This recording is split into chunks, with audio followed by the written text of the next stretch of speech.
Thank you very much.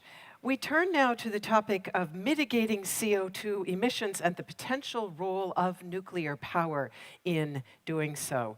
And as you know, access to reliable and affordable energy is a precondition for economic growth and for improved human well-being.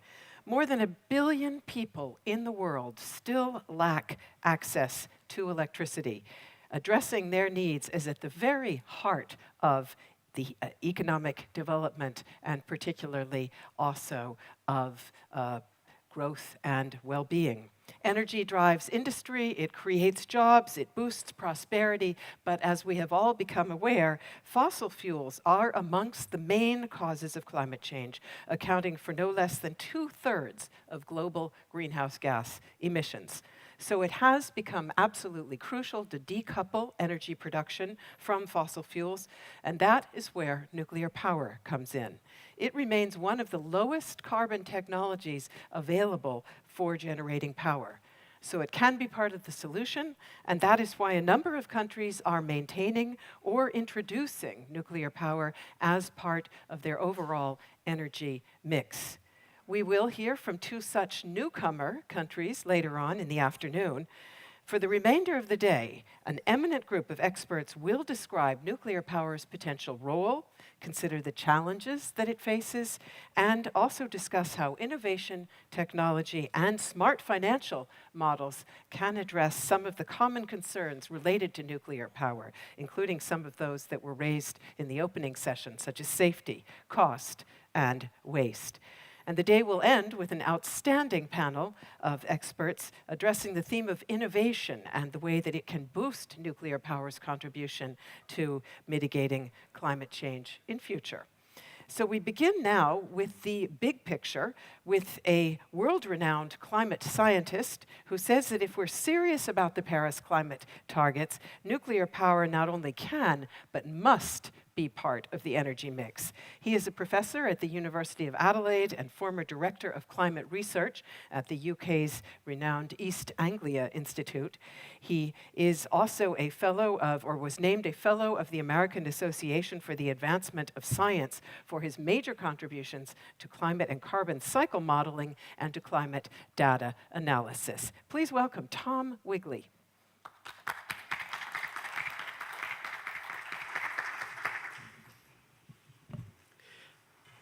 Good morning, ladies and gentlemen. My talk is going to bridge the gap between climate science and energy technology.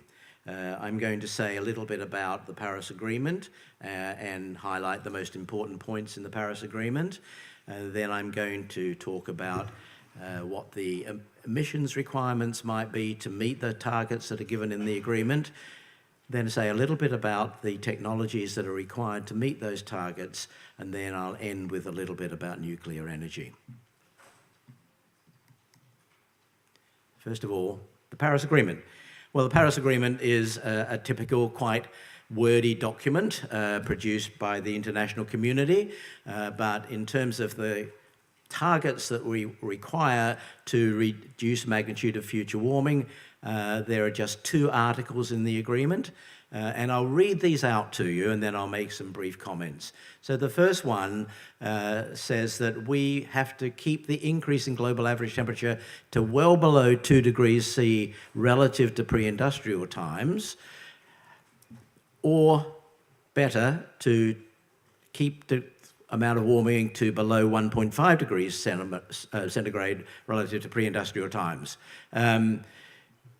Unfortunately, that article says that we must keep the temperatures below those limits all the time, and it turns out that if you look at the science behind that, that's impossible, and I'll point out why that's impossible, at least for the 1.5 degree target. In other words, the only way we're going to eventually get to those targets is to overshoot the warming by some amount and then come back to the target. So there's a mismatch between policy and science in that particular point. The other article relates to the emissions, and it says that parties should aim to achieve a balance between human-induced emissions by sources and removal by sinks of greenhouse gases in the second half of this century, in other words, between 2050 and 2100.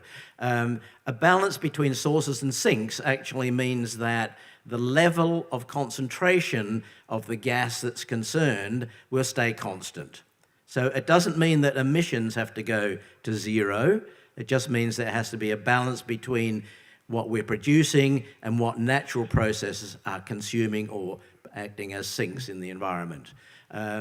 Once again, there's a mismatch here between science and policy that if you look carefully at the scientific implications of Article 4.1, you find that it's inconsistent with Article 2.1. So this is a problem that is where policy, in my view, is running ahead of the science, which I think is a serious problem. Next one. This is a diagram that shows two targets for warming, the 2-degree target and the 1.5-degree target. The top panel shows the temperature pathways that we might follow in order to reach those targets. And you'll see that all three cases, there are 2 cases for the 1.5-degree warming target and 1 case for the 2-degree warming target. In all cases, there's an overshoot of temperature. The next panel shows the emissions of carbon dioxide required to meet those targets. And the important thing here is that there's an immediate and very rapid reduction required in the emissions of carbon dioxide, even to meet the 2-degree target.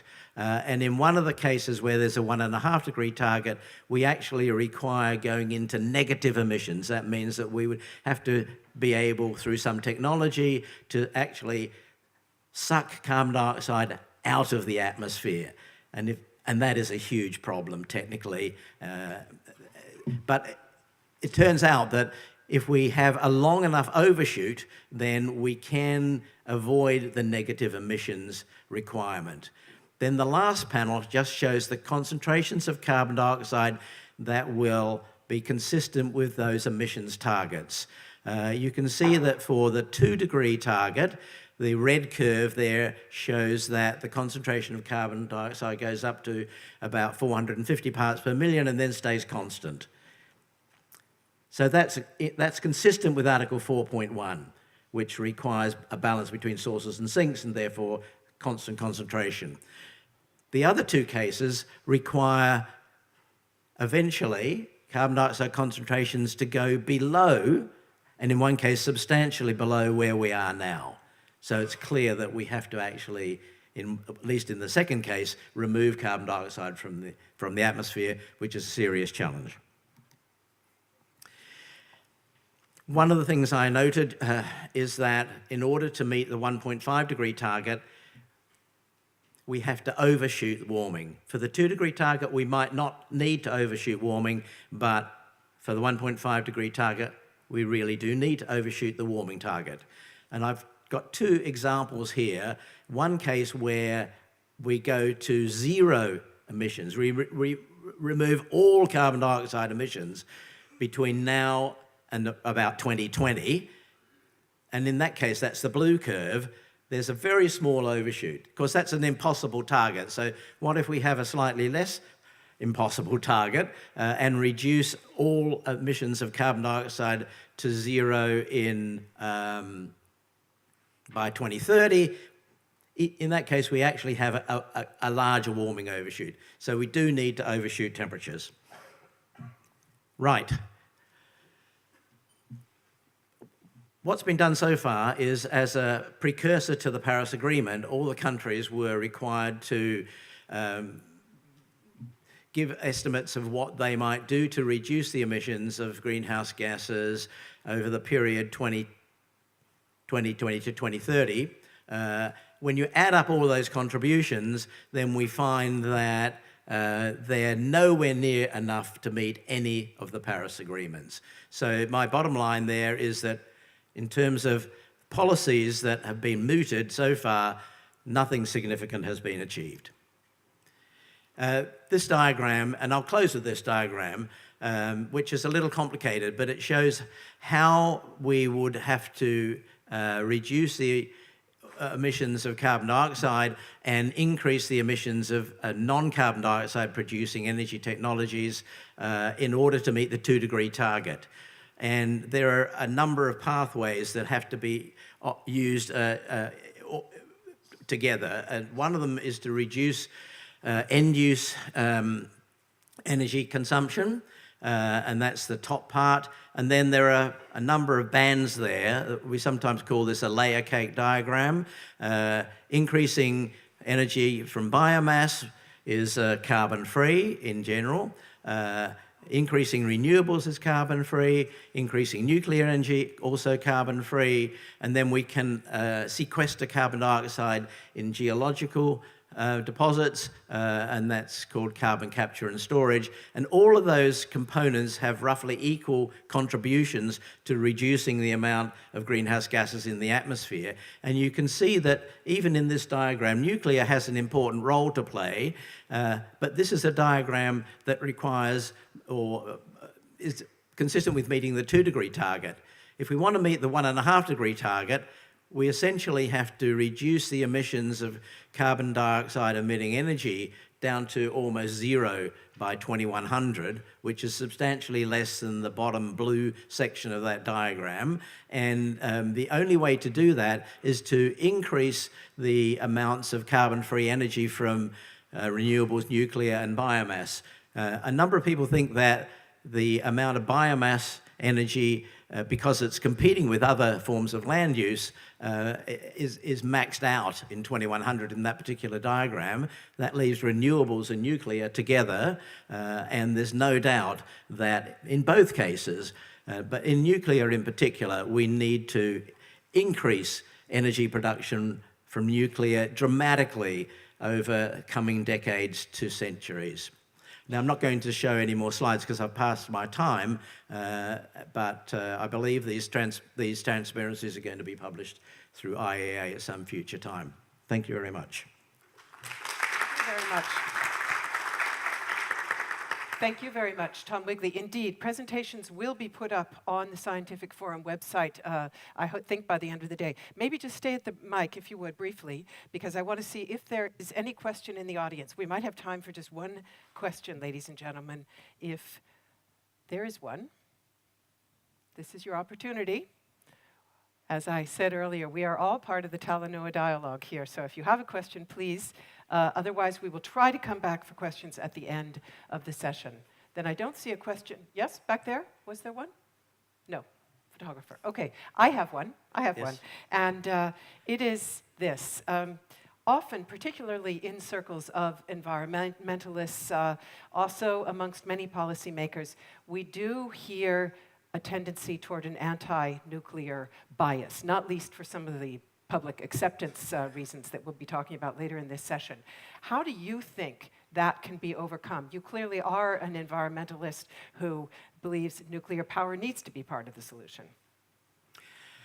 Yes, briefly, I think there's a lot of misinformation about nuclear energy, and it's a matter of informing the public in some convincing way that nuclear energy is not the devil, but is actually the answer, or at least a large part of the answer. That's a really seriously difficult task. But I just give you one example of a friend of mine who's a very eminent scientist who is anti-nuclear, ideologically anti-nuclear, and that's an issue in its own right. On one occasion, I tried to find out exactly why he was anti-nuclear, and we went through all the things like cost and how quickly it takes to build a nuclear reactor, and so on and so on. And it came down to the concern that worried him most was proliferation. And of course, there's a simple answer to that.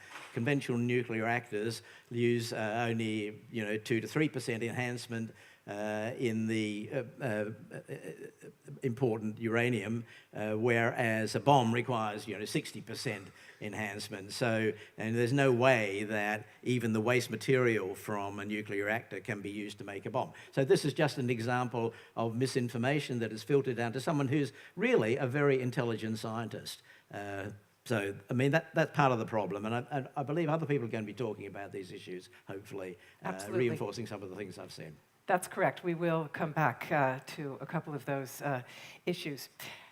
Moving on, as a former head of environment for a global energy player, our next speaker shares the conviction that the challenges of balancing economic growth and sustainability goals require an energy strategy that does rely on a mix of different sources, including nuclear power. She is now Director General of the World Nuclear Association and winner of the Atoms for Peace Prize, and she also served for 4 years on the IAEA's International Nuclear Safety Group. Please welcome Agneta Riesing.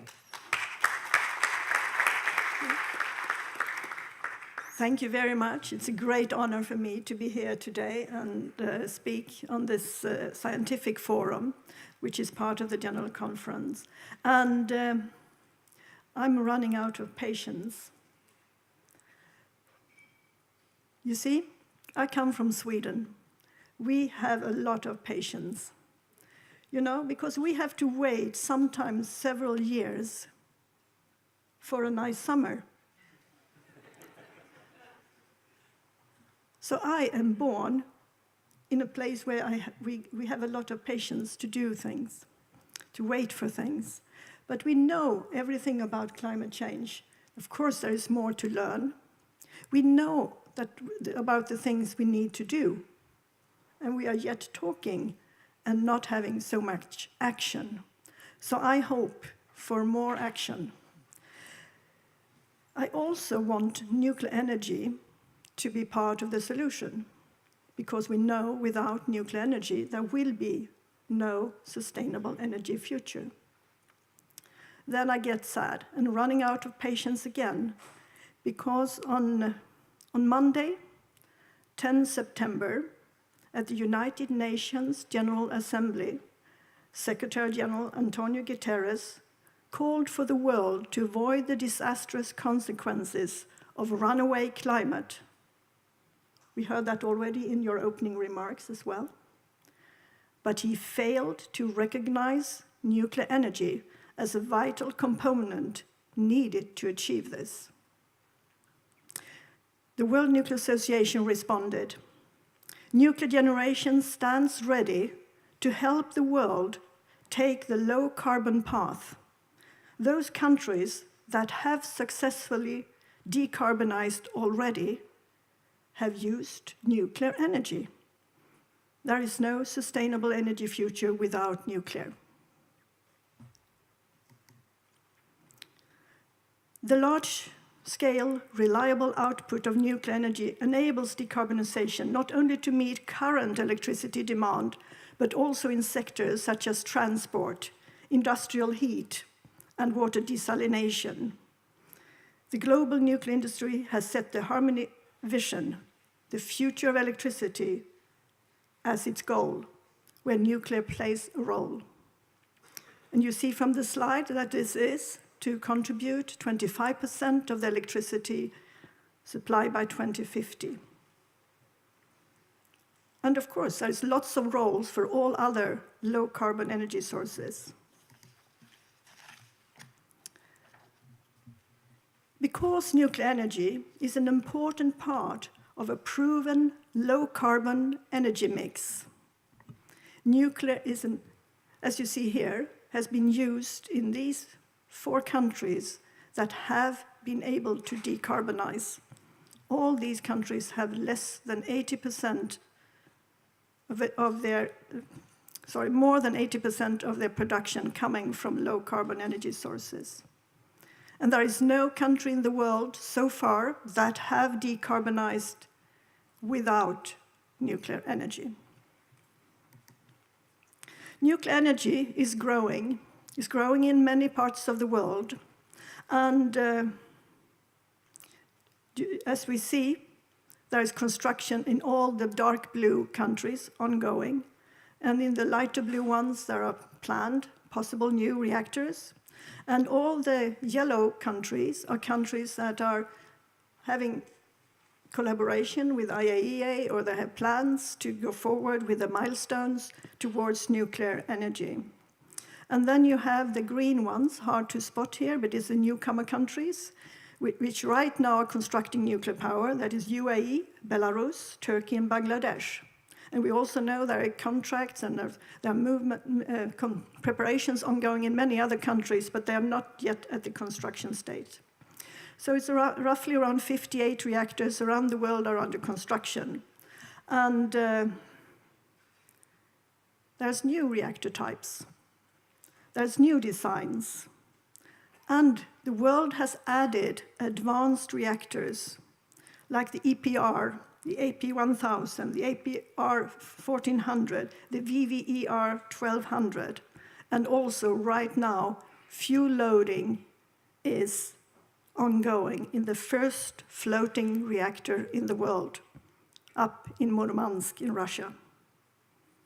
And all this is to supply the Arctic community with clean, reliable power 24/7. Nuclear provides deep decarbonization, and quickly, and lasting. Here you see all the dark blue are countries that have used nuclear energy, are using nuclear energy, and how fast they could build new capacity per capita. There is one lighter blue, that is UAE. It's light blue because it has not yet started their reactors. But you can see per capita, there is possible to add a lot of new capacity. And you see all the pink and red is the renewables. And also, even with a lot of money and a lot of many decades focusing on the renewables, you see there per capita, there's not so large achievements as nuclear energy has made. Nuclear energy avoids roughly 200 million tons of CO2 per year. And if we could increase the nuclear production in the world with 1%, that would, again, avoid 200 million tons of CO2. Because we see when nuclear reactors are closed, they're mainly replaced with fossil fuels. And also, there are many dreams. I come back to the patients. Of course, we have patients, there is dreams. We have to also work with our dreams. We have to work with research and science and technology to make the dreams come true. But we also have to be sure that we have to use existing technologies now because it's urgent. And we cannot have much more patience in just talking and discussing. So you see here something around a third or up to a half of all the cars in the world is the equivalent of the avoided CO2 made by nuclear energy emissions. So you see, if we have a budget, I like to run my car and then have my electricity from nuclear energy. So this scalability is very important. And this you can just see as an illustration. If the world will be as fast as Sweden to implement nuclear energy, we will reach the target of having decarbonized the electricity in the world before 2040. If the world will be as fast as France doing the same thing, it will also be before 2050. If we would do as, for instance, Germany is doing, putting renewables into the system. You see the gray lines, it goes very slowly, and the fact it goes plateauing, as they have not replaced fossil fuels with renewables, but they have replaced nuclear with renewables. And that means we are not achieving anything. We need to be realistic. We need to build on science and facts, but we also need to use the proven technologies right now. And the good thing with nuclear energy, you can buy it because it's on the shelf, ready for you, with a supply chain that is ready. So you can use today's technology, and we know that the construction times now is around 5 years, and the decisions are very important. I think we will see more of the challenges we need to meet soon. We have electricity market failure. We have multiple regulatory barriers. We have misconceptions of risks. and benefits. And this needs to be addressed in many places to get decisions to come forward. So, we are addressing these risks, or these misconceptions and these barriers. We need a level playing field. We need harmonized regulatory processes, and we need an effective safety paradigm to achieve the target. As you see here, nuclear energy is important because it is key to our joint strive to successfully protect the climate, the people, and the planet. And we can achieve the harmony goal. New build targets with nuclear playing its part in an affordable, reliable, sustainable generation mix, supplying electricity 24/7. Let's define the actions now to ensure nuclear energy is incorporated into the clean energy future. Thank you very much. Thank you. Thank you very much, Agnete Riesing. Do we have a question in the audience for Ms. Riesing? Back there, please. I think you should. No, you don't have a mic at your place. Okay. Hello, Stefan. Hello, good to see you again. Thank you, Agnete, for the great presentation. I'd like to ask you, and maybe also the previous speaker, in those electricity predictions, do you already incorporate the fast change of cars moving towards the use of either batteries or fuel cells, which would probably dramatically increase the need for electricity around the world? Thank you very much for the question. I would like to add that we are basing our scenarios on the IEA 2-degree scenario. That means quite a very low increase in electricity consumption. So it's only a doubling from today. That means every measure is made to do energy conservation. And if we would have more electricity use, as you say, the electric vehicles, more go to deep decarbonization in also industrial heat processes and in desalination, we need more. So I would say that means more or less twice as much as I mentioned. Thank you very much. Tom Wigley, do you want to add anything to that answer, or would you agree with that projection? It's on. Go ahead. Go on. Okay. Yes, I just want to add one thing, and that is that I showed information from a similar type of model that Agnete is talking about, and I just need to point out that there are many, many models like this, and there are lots of ways that you can use them, and they give a wide range of different answers. And there are some, in fact, a significant number that surprisingly show very little change in electrification over the next 50 years. And I say surprisingly, because I do think that's a really essential component of our future energy portfolio. Thank you very much. Let me just ask perhaps one follow-up question. You presented that fairly ambitious target for nuclear energy to provide 20% of electricity in 2050. What would be the prerequisites for that, and do we have them, meaning capacity, trained people, fuel, sites, and so on? Okay, thank you very much. No, I think we have everything we need, but of course it will have to develop in areas where you're going to build a nuclear plant. You have to work on training, you have to work on capacity building. If we look to what we have, like in uranium supplies, there is, of course, enough uranium, but also with the newer technologies, we will make more efficient use of the uranium. We also see that nearly every country in the world could use nuclear energy because of how the geology and situation is. But of course, you need to bring the capacity, grow the capacity of the people and the training. And this is usually a very good benefit that nuclear energy brings. In addition to low carbon, it is that you, in fact, grow your institutions, you grow your infrastructure, economic development, and also universities and training. So that is an added extra. Not only will you decarbonize, you will also grow your economy at the same time.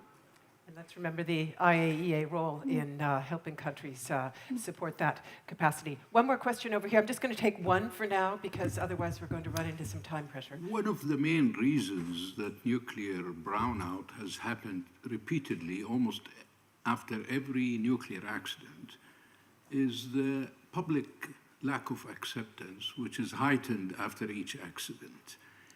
And so it seems to me from the criteria that you have mentioned, you overlooked the importance of building acceptance globally, especially countries that are neighboring a country that has a nuclear power plant don't trust the regulatory in the neighboring countries. And therefore, unless there is a strengthened international nuclear safety regime like the IAEA does in safeguards, it is not going to be easy to overcome this problem. Do you agree? Ms. Wiesen, may I suggest, well, you perhaps can agree, but then let's stop there because our next speaker will talk about acceptance. So I don't want to preempt his remarks, but perhaps just one Just report. one short question. I do believe that we always need to work on safety, and that is the basis, that's a fundament. But what we have done, we talked too much about it. I do not believe that we need another sort of agency or institution to overlook safety. Nuclear energy is already within, and with safety within the remit of the IAEA and other institutions. So I don't think we need to strengthen that. But it will be very interesting to hear the speeches coming. Thank you very much. Thank you very much. Agneta Riesing. And speaking of countries that reacted to nuclear safety issues elsewhere by decommissioning a fully functioning power sector, we have, of course, such an example in the country neighboring this one in Germany. Public perceptions played a major role in that decision. Let's talk now about public acceptance. We hear more from a researcher who has focused much of his work on the psychology of risk perception and on the history of nuclear politics. Please welcome Malcolm Grimston. He's Senior Research Fellow at the Center for Energy Policy and Technology at Imperial College in London. Thank you, and thank you for the honour of speaking to such a gathering on these issues. Perhaps before I start, I should say I usually find when I've given a session like this that I agree with about 3/4 of what I just said, and the rest of it is thinking in progress. So if we can go forward on that basis, I'd like to offer a few thoughts on public acceptance. Firstly, let me offer, this is a scientific conference after all, let me offer this not as an issue for browbeating or depression, but actually as a scientific question. Why is it that the safest large source energy source that we've yet come up with is regarded as the most dangerous by significant numbers of people? A slightly different way of putting that question, how did Fukushima, for example, which in reality was one of these annoying middle-ranking industrial accidents that happen perhaps 8 or 10 times somewhere in the world every year, what did we do that turned that into a major human tragedy? Now, broadly speaking, the response of the industry and its supporters goes along the line that there's something wrong with the public. Either that the public is ignorant or that the public is irrational. Actually, and therefore it follows that if we just fill them up with the facts, it used to be about public education, then it was called public information. Now we have an open two-way dialogue at them until they realise they are wrong. And when they reach that point, their hearts and minds will follow. Now, in the comments that Agneta has just made and in Hilary's superb presentation earlier, the idea comes out it might not be quite that simple. I can actually offer you quotations going back 60 years talking about how we have to have big public information campaigns, big public education campaigns, the public is irrational. And just as a scientific question, I'd say to you, if as a result of doing something for 60 years, you found that you were in real difficulties, might there be something to be said for questioning whether that was the right thing to have done for 60 years? And I offer that as a scientific issue. Now, before long, we get on to radiophobia as a concept. I'd suggest to you that radiophobia doesn't exist anywhere except in one context, and that is civil nuclear energy. I really like the film that we saw earlier in the day today. But I'll offer two, I don't know the answer to these, but I'd put money on both of these things. Firstly, I would guess that there are no major national campaigns that no governments have either taken policy decisions or passed laws to prevent that sort of use of radioactivity in these wide range of non-power contexts, be it the sterile insect technique, be it environmental monitoring, be it whatever, that none of those things have attracted either major public campaigns against them or governmental opposition. And the second thing I would bet is that none of those activities have been accompanied by large public campaigns saying, don't worry about the fact we're doing this because the levels of radiation we're using are relatively small compared to natural levels. And I don't think those two things are unconnected. So are we genuinely saying that when it comes to issues like these other techniques that we'll hear more about tomorrow, the public understands all of the issues and is perfectly happy with them? Whereas in the context of civil nuclear power, which has exactly the same issues when it comes to radioactive materials, artificial isotopes made by mankind with very low levels compared to natural sources, all the same arguments about civil nuclear power, but when it comes to civil nuclear power, they don't understand those issues, and they need educating about them. That simply cannot be the case. What must be going on is something profoundly different.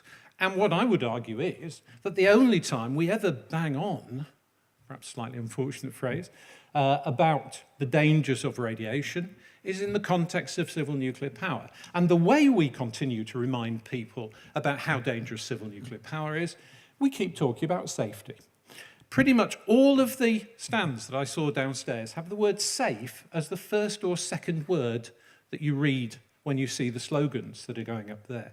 Now, I don't know about your national airlines, but I do know about British Airways, and I can say this, I do not remember the last time British Airways took out a public advertisement saying, if you get on one of our planes, it is very unlikely the wings will drop off because we do a huge amount of non-destructive testing to prevent that happening.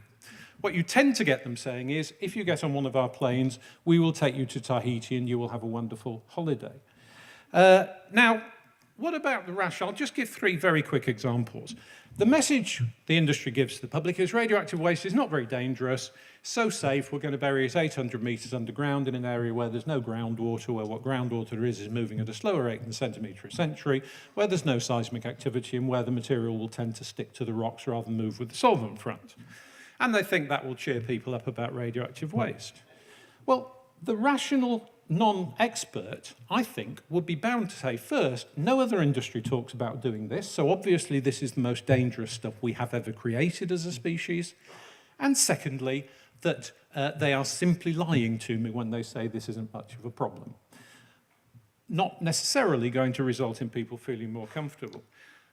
Safety is the top priority. What an awful, awful message that is. You're telling them this stuff is so dangerous that safety is more important than generating electricity and more important than reducing carbon emissions. Well, there's a very simple answer. If safety is the top priority, here's your solution. Stop doing it. You can be perfectly safe in only one circumstance. You stop doing what you're doing. But the idea that safety is the product, we build nuclear power stations so they won't have accidents, doesn't necessarily contribute to an understanding of what's going on. Perhaps most tragic, after Fukushima, 100,000 people evacuated, excluded from their homes, many of them for many years. At the same time, the authorities were trying to tell people, well, the levels of activity around Fukushima are smaller than you will find, say, at Misasu, which is the Japanese radon spa, and therefore you shouldn't be worried. Well, that must be a lie.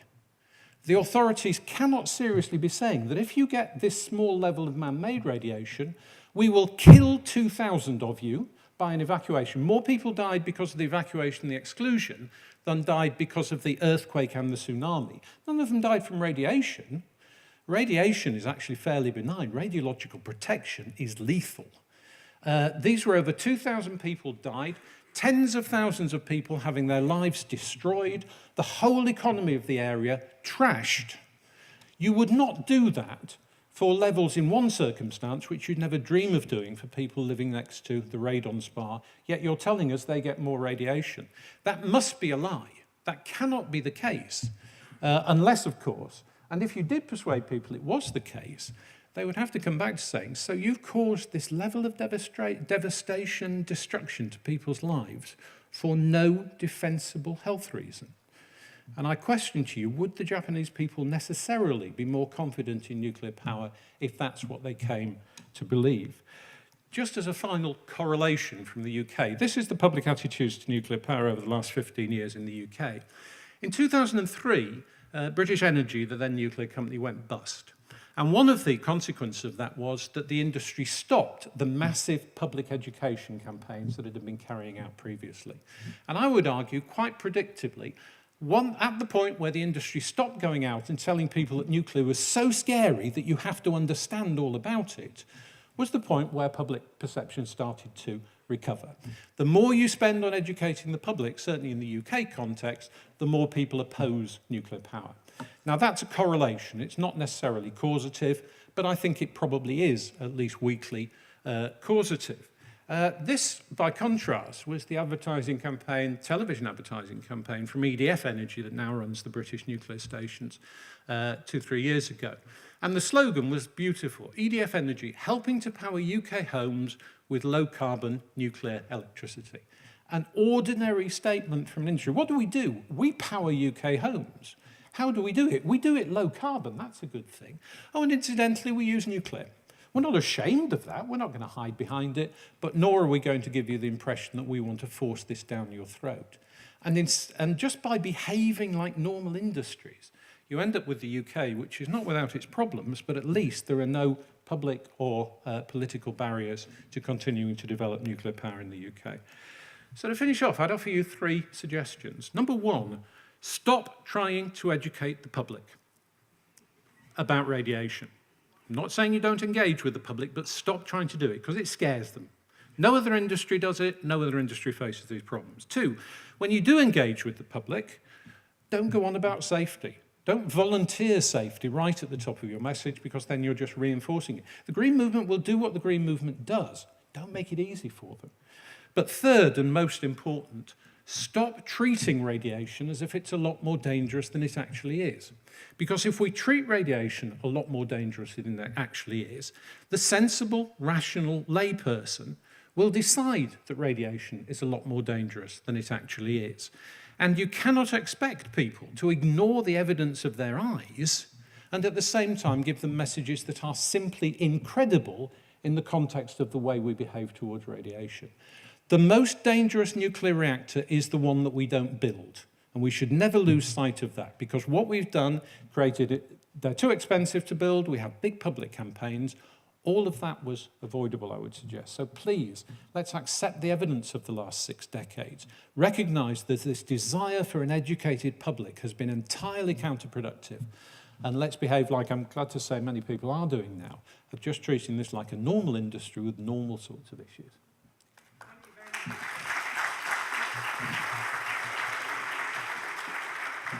Thank you very much, Malcolm Grimston. Who has a question for Mr. Grimston? Go ahead, please. By the way, dear questioners, if you'll tell us who you are, that would be very nice.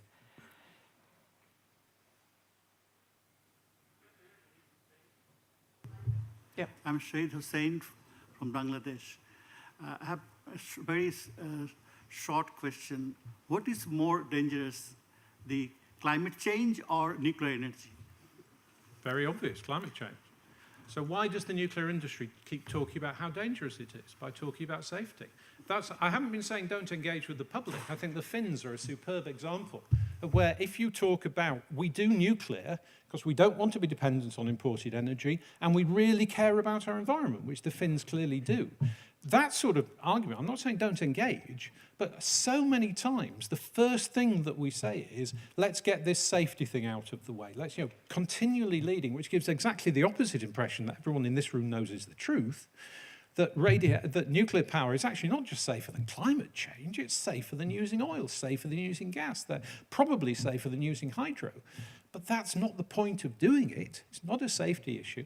And the industry continues to talk as if it is a safety issue. Thank you. I have another question back here. Please, go ahead.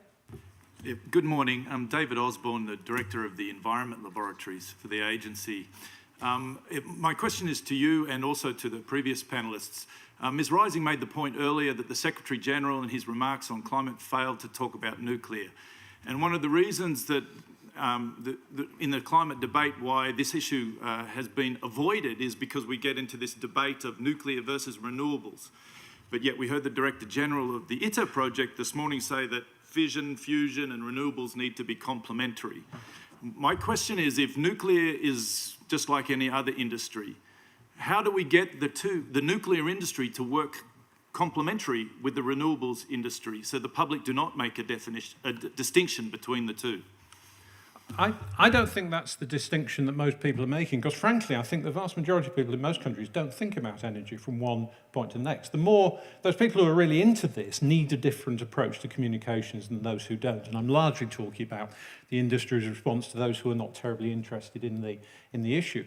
More widely, though, I think we are, I mean, I think the German approach has been very, very unfortunate in many ways, but at least they are going to give us a worked example of what happens when you do try and follow a heavily renewable approach with phasing out nuclear. So far, the evidence has been very clear, increasing greenhouse gas emissions in 5 out of the last 6 years, and a horrendous effect on the cost of their industry. We need to make sure that we learn the lessons of what happens when you go too far with either of those technologies. And I'm not in favour of 100% nuclear any more than I am 100% anything else. But frankly, that's not the kind of debate that I'm talking about here. And it's not the kind of debate that most politicians would get into, who have 101 other things to think about. It is the broad approach here of let's not play the game of treating nuclear as if it was different. And this massive mistake of thinking that you're erring on the side of caution when you exaggerate the effects of radiation. Because exactly the opposite is true. In human health terms, to err on the side of caution at Fukushima would have been to do nothing at all as a result of the accident.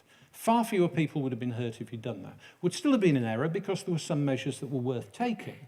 But getting out of this idea, and getting out of the idea that most people are driven by facts, when actually all the evidence from psychological, I'm a psychology graduate, but most of the evidence from psychological surveys is that more people are driven by emotions and gut feeling than are driven by evidence.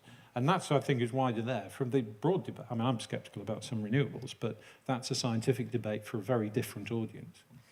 Agneta Riesing, a brief comment, if you would, on that compatibility issue. It is something we'll come back to later on in this session as well. The vision we have put forward, the Harmony vision, there is renewables and nuclear, and we know nuclear also can be operated flexibly. So we see that it is always renewables and nuclear. The problem, I would say, is that the renewables, they are so favored, they don't want to be talking about nuclear. And the problem we have is that we are not mentioned in the high-level sessions. We are not even included. We are not allowed to come into the room many times. Thank you very much. Perhaps just the very briefest of additional questions, Mr. Grimson, because you showed us that EDF ad targeted at the UK market, quite interesting. Beyond that, do you see other examples from other industries where you say, this is the kind of communication the industry should be doing? Yes, I mean, almost all other industries offer lessons here, because I don't know of any other industry that launches by talking about its weak points. Most other industries talk about what they're there for and their positives, and don't mention the negatives to start with. I did a session with the European Union people not so long ago, and they put an advert up from Lego, you know, the building bricks for children, and saying this is an example of an ordinary industry. It just struck us, think that. No doubt at all that far more children have died as a result of Lego than have died as a result of nuclear power. And yet, you don't get the first thing on a Lego advert being, it's very, very unlikely your child is going to choke to death from using our Lego bricks because we've done these various things, but if they do start choking to death, this is what we suggest that you do. And I just ask you, if they did that, would parents be more likely to build their bricks? Because they'd say, oh, thank goodness, I was really worried about my child choking to death with this. Or are they more going to say, I hadn't actually thought of that. That's an issue. No other industry that I know of does this. And yet the nuclear industry does it, and the crazy thing is it thinks that's going to put people's minds at rest. If you want to destroy your own industry, it's a great way of doing it. But if you're actually wanting to build public confidence, for heaven's sake, stop. What more evidence do we need after 60 years? Thank you very, very much. Malcolm Grimston.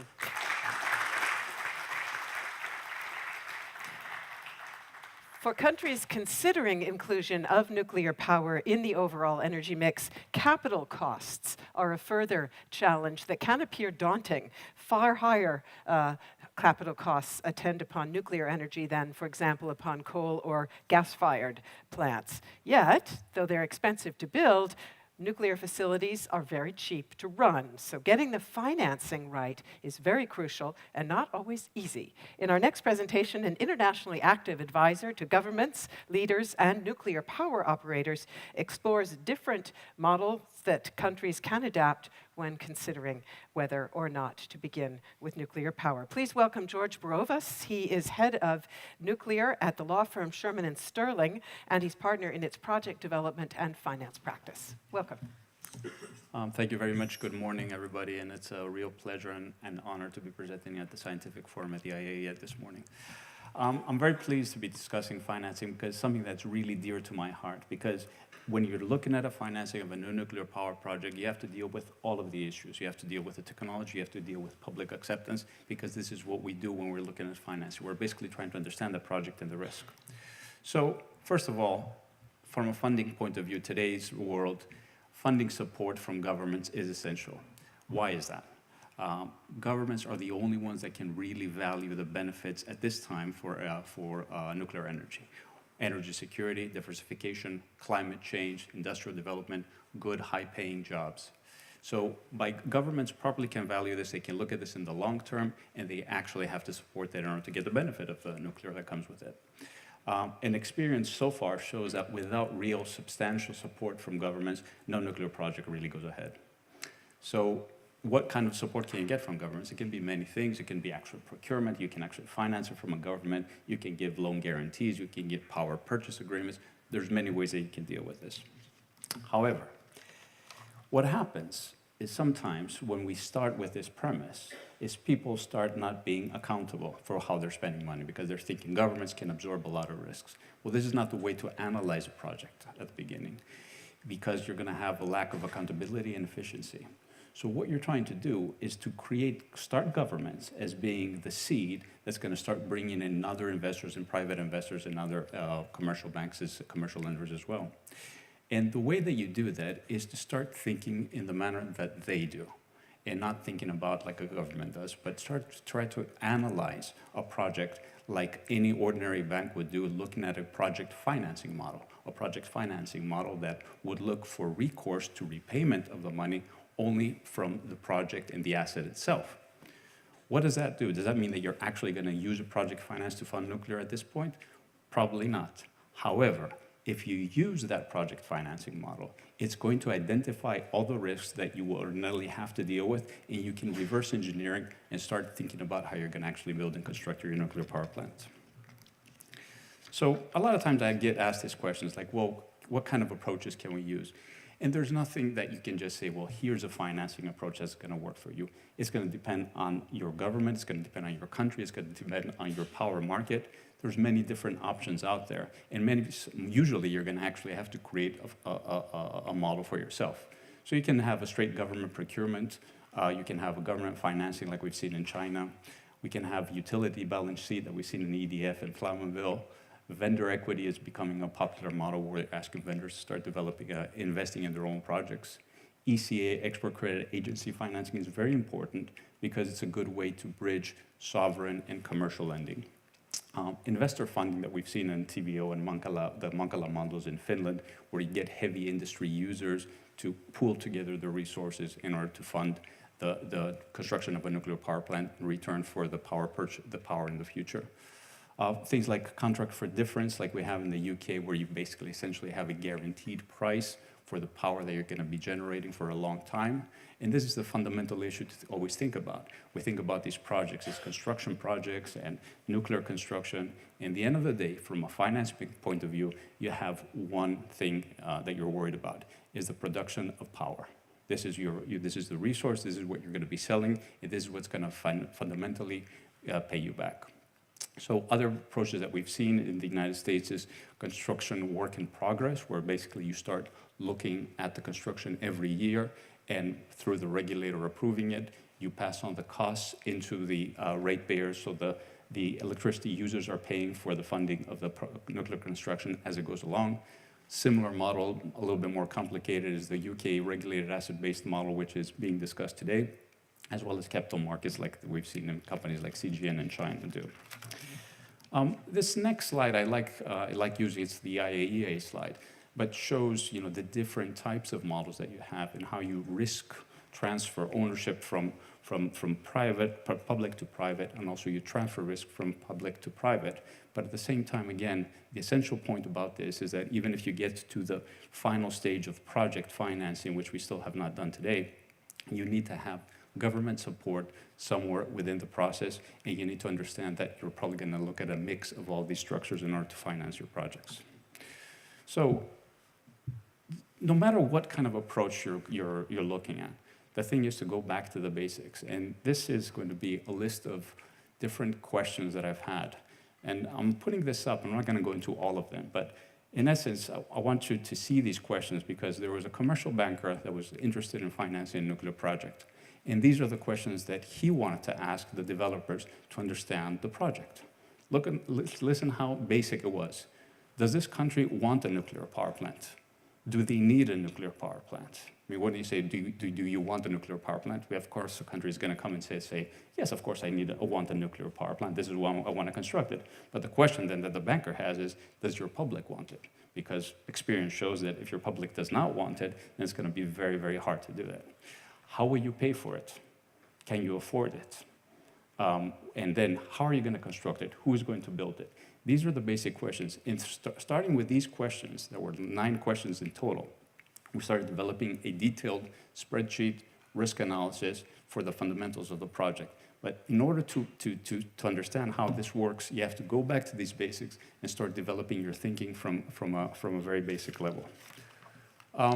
Establishing clear objectives, long-term relationship, a partnership with your vendor, reasonable and achievable project schedule and budget. I've seen a lot of pronouncements about schedules for different projects that are unachievable and they're not realistic.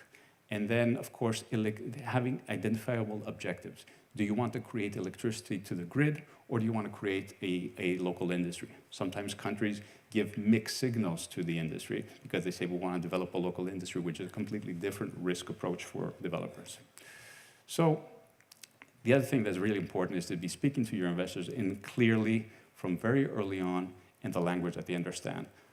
Some examples that I use, that sometimes the industry uses terminology and that makes sense for the industry, but from a bank, they have a completely different perspective. So for instance, when you say latest technology, and engineers always love talking about latest technology, a bank actually sees it as a bad thing. They don't like their latest technology. They want old technology, recent technology, but proven technology.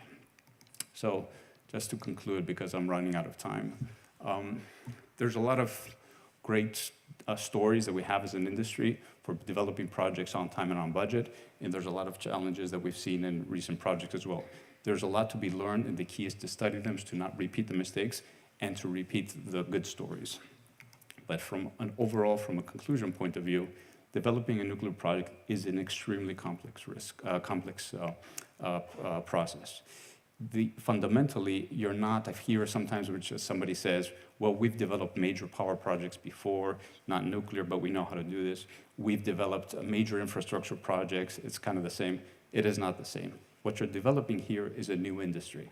This is going to be a 100-year commitment. You have to understand that all these things have to work together in order to support the project and support this industry.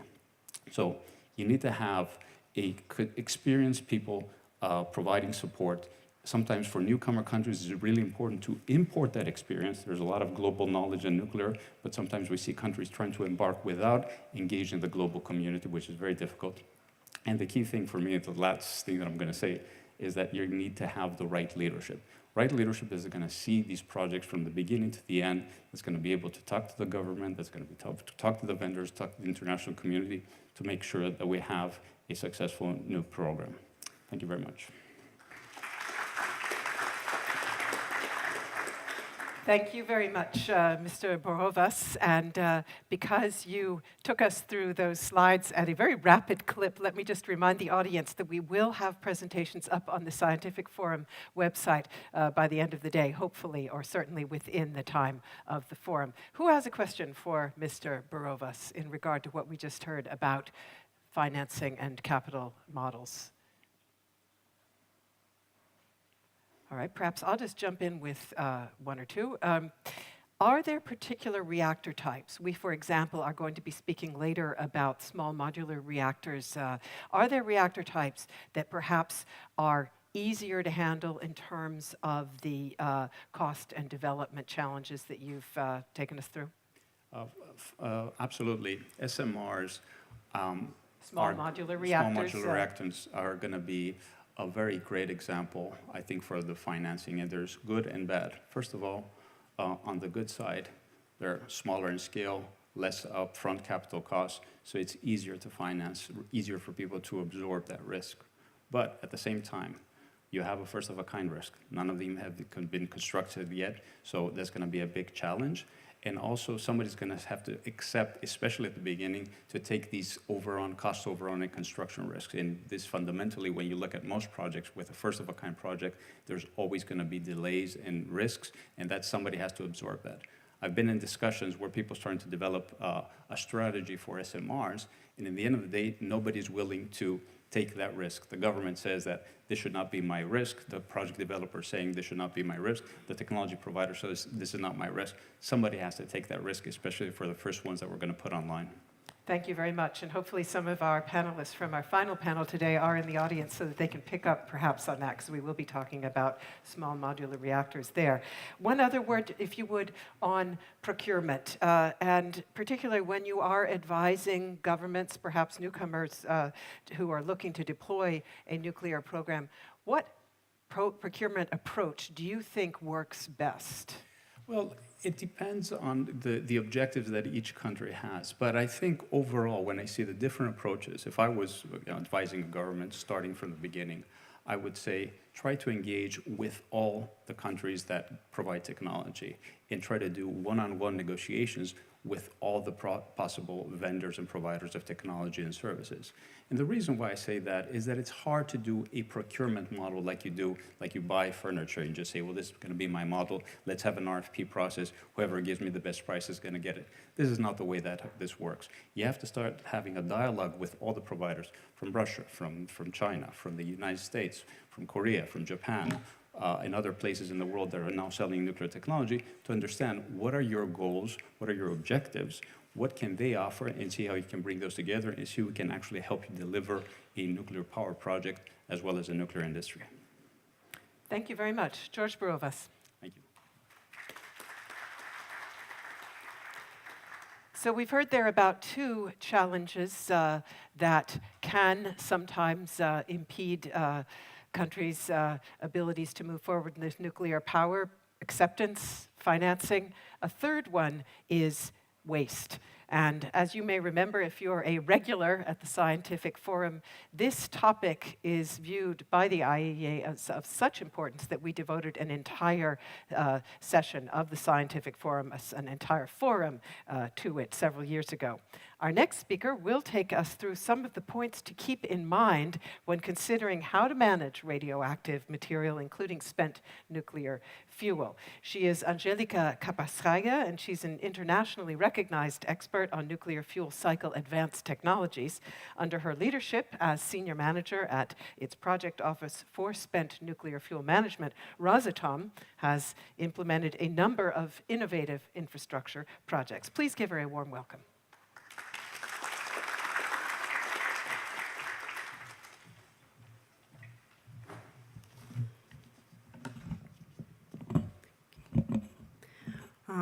Good afternoon, ladies and gentlemen, dear colleagues. It's a great honor and my pleasure to be here today.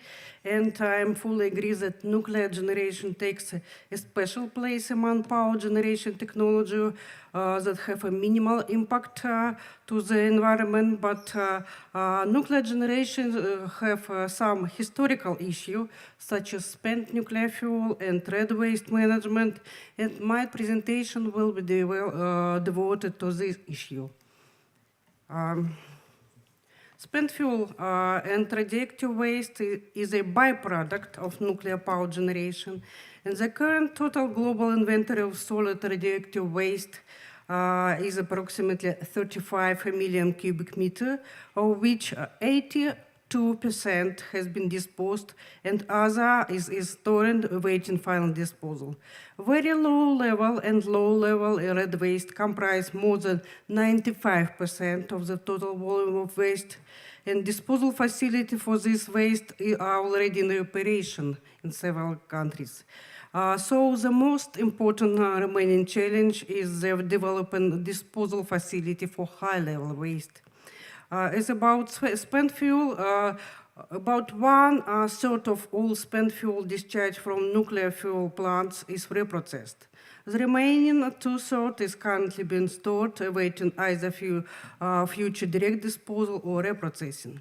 Different countries have developed their own strategy for the development for the management of spent fuel, and there are many factors which influence the choice of this strategy. Some of them are technical, but some of them include economic and politics.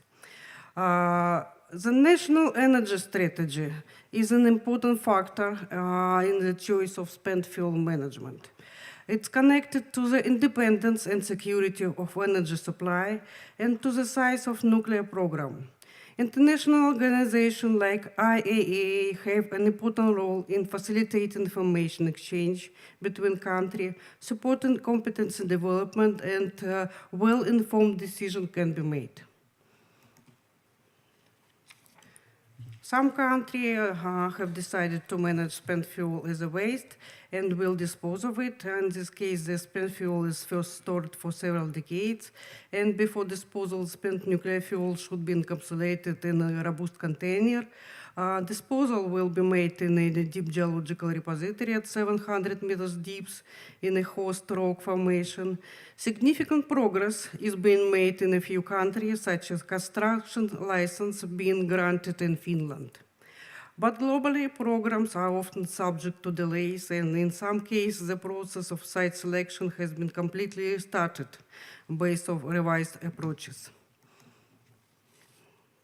The strongest argument for reprocessing and recycling is to improve utilization of a natural uranium resource. About 96% of spent fuel components can be recycled as new fuel. For that purpose, the spent fuel must be reprocessed to separate uranium plutonium from the other component. And countries with a large nuclear energy share, those planning to use fast reactor, or in order to become less dependent on imported energy resources like oil, gas, and those which consider nuclear as a long-term energy resource are choosing recycling strategy. For example, France, Russia, India, China, Japan. Good experience exists today from reprocessing light water reactors fuel and from use of reprocessed uranium fuel or mixed oxide fuel, MOX fuel from separated plutonium in light water reactors. Current recycling option is monorecycling, but even in that case, the uranium demand can be reduced by about 25%. For the development of recycling technology to reach multiple recycling of uranium plutonium in the existing fleet of thermal reactor, Russia implemented REMIX project. It's a mixture of uranium plutonium from spent fuel reprocessing with addition enriched uranium natural and reprocess. And this type of fuel can enable multiple recycling up to 7 times of the full quantity of uranium plutonium from spent fuel with 100% core charge and saving natural uranium in each cycle. But real unlimited recycling can be provided in fast reactor because fast reactor can use depleted uranium from the enrichment process to breed plutonium. A fast breeder reactor runs both uranium plutonium and spent fuel needs to be reprocessed. From a waste management perspective, fast reactor are suited for recycling minor actinide for reduction of decay heat and radiotoxicity of waste. By multiple recycling in fast reactor, there is a potential to reduce uranium demand by more than 96%. Now, there are only 2 commercially operating fast reactors, BN 600 and BN 800 in Russia, but many countries have ambitious programs for developing fast reactor technology. The development of advanced reactor and nuclear fuel cycle based on recycling could significantly increase the lifetime of natural resource of uranium. Widespread deployment of fast breeder reactors supported by fuel recycling plan would extend the lifetime of presently known resource up to 5,000 years at least. That allow nuclear energy to meet the growing global demand for energy generation with decreasing emission to address climate change. And in the end, I like to speak somewhat about Russia. Russia was already operate a 2-component nuclear system with thermal and fast reactor and is developing the new innovative technology and infrastructure for future sustainable development with uranium plutonium multi-recycling in thermal and fast reactor, reduction of radiotoxicity of red waste to be disposed of through technology of partitioning high-level waste and transmutation of minor actinide.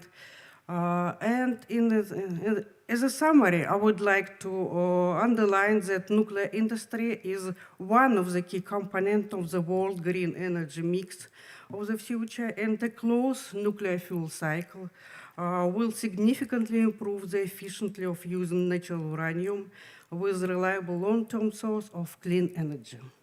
Thank you. Very much. Thank you very much, Mrs. Khaparskaya. Who has a question for Mrs. Khaparskaya on the question of waste? Yes, please. My name is Shahid Hussain from Bangladesh. Nice to meet you again. I remember.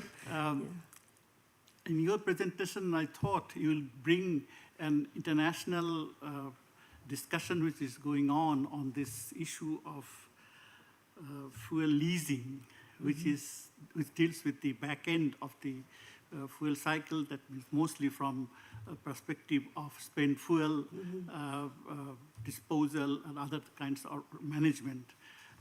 Is this when a vendor is selling a nuclear power plant, and how a small country, how is they are going to deal with this spent fuel? That is an issue. And I think this is an IAEA had huge discussion sessions on this, and there were international discussions, not only in Russia, but also in France and other places, how to deal with this dilemma of at one time selling nuclear power plants, at the same time how the country would deal with it safely. Thank you. You're 100% right that, of course, for newcomer and a country with a small nuclear program, it's very difficult to have their own capacity with full cycle of spent nuclear fuel management, including storage, reprocessing, fuel fabrication, and red waste management. And for newcomers, of course, the main approach and to find some international solution, international services in this. But in any case, multiple recycling in existing or fast reactor. It's the main approach when newcomer have the recycling own nuclear materials. And many countries, not only Russia, but other countries can provide such services in spent fuel management. I believe in that. Thank you very much. Other audience questions for Ms. Hapaskaya? Perhaps just one brief one then from me, because it is something that we talked about at the scientific forum devoted to the waste issue, and it's this. Waste is also part of the public acceptance challenge. I think many publics have a sense that this is actually a work in progress and we haven't really fully figured it out. Would you say that the nuclear science and technology exist now for us to deal with waste in a sustainable and safe manner? Yes, I can confirm that main technology to deal red waste management, including disposal red waste management, and also for spent fuel management, including reprocessing, recycling, and reducing radiotoxicity of ultimate waste to be disposed. Now exist or in the stage of developing, in the stage of scaling. So the main approach is already exist. Thank you very much. I see that some are already leaving for the lunch break, so I think we'll have to leave it there, but many thanks to you, Ms. Hapaskaya, for that very interesting presentation. And again, those slides, which contained a great deal of information, will also be available on the website when we put the presentations up. So we do now go to a lunch break, ladies and gentlemen. It will be until 2:15 p.m., and you can have lunch in various places. I'll just quickly mention where they are. First of all, there is the main cafeteria, which is in the which building? The F building on the ground floor. F building, main cafeteria, one option. We also have cafe corners. You've probably seen them. One is right out here on this floor. There's also another one on the 7th floor of this building, in the C building, and there is a coffee corner in the M building as well. So you're welcome to take your lunch in any of those places. We meet back here at 2:15 to continue with this session on nuclear power's contribution to mitigation of greenhouse gas emissions. So see you back here. Enjoy the lunch break. Bye-bye. And thanks again to all the speakers. Thank you so much. Welcome back, ladies and gentlemen, excellencies. I hope everybody had a pleasant lunch break. Maybe have sound? Yes, I have sound again. And maybe had a chance to make some new contacts or visit the exhibitions downstairs. We now resume our first session. We've been talking about the advantages of nuclear power as part of the energy mix, enabling countries to decouple their energy sector from greenhouse gas emissions and thereby mitigate their contribution to climate change. But clearly that potential can only be realized if atomic energy is competitive with other sources, particularly in deregulated energy markets that are driven by short-term price signals. An energy source with high capital costs, as we discussed before the break, can be a hard sell. So we now take a closer look at that competitiveness issue, and it is a pleasure to hand over to the head of the Division of Nuclear Technology, Development and Economics at the OECD's Nuclear Energy Agency. It is an intergovernmental agency that facilitates cooperation amongst countries with advanced nuclear technology infrastructures. She is also a former director of nuclear engineering programs at Virginia Commonwealth University. It's a pleasure to welcome Ms. Zama Bilbao y Leon. Please. Thank you. Good afternoon, ladies and gentlemen, dear colleagues. It is a pleasure really to be here at the IAEA Scientific Forum. So let's go to this question. So, is nuclear energy cost competitive? The answer to this very simple question is all that simple. So the answer is, it depends. First, it is going to depend on the discount rates that we use to finance this investment. Of course, clearly given that nuclear requires a very large capital investment, the cost of financing, it is going to be a very important factor in the total cost of this electricity. It also depends on where and by whom these plants are being built. Nuclear has shown to be very competitive in China, in the UAE, in Russia, where we have recently built nuclear power plants on schedule and on budget. And this, of course, reflects the positive impact on the cost of the existing construction experience and also the positive impact of having a very robust supply chain and an agile regulatory system that has been developed as a consequence of a long series of successful projects. It also depends on the costs of other energy sources. Clearly, nowadays, in many markets, the cost of natural gas is setting the pace for everybody else in the market. And also, when we look at renewables, renewable energy sources, they are low carbon energy sources, which means, of course, that they are going to have a very high capital cost. But these days, as you all know, the cost of renewables is coming down quite a bit. So another thing that is important is, another thing that depends is what we include in the price of the different electricities. There are three types of categories of costs that are associated with the provision of electricity.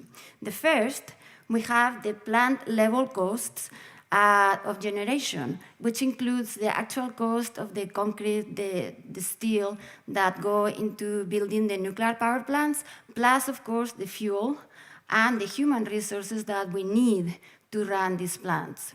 So the second level of cost is what we call the grid level costs that are different, is what the different units impose on the system itself in order to get the electricity delivered from the generating unit all the way to the customer. So this includes the transmission and distribution itself, plus the cost of maintaining some spinning reserves. That means some additional dispatchable capacity available to jump in whenever it is necessary when variable energy sources are not available.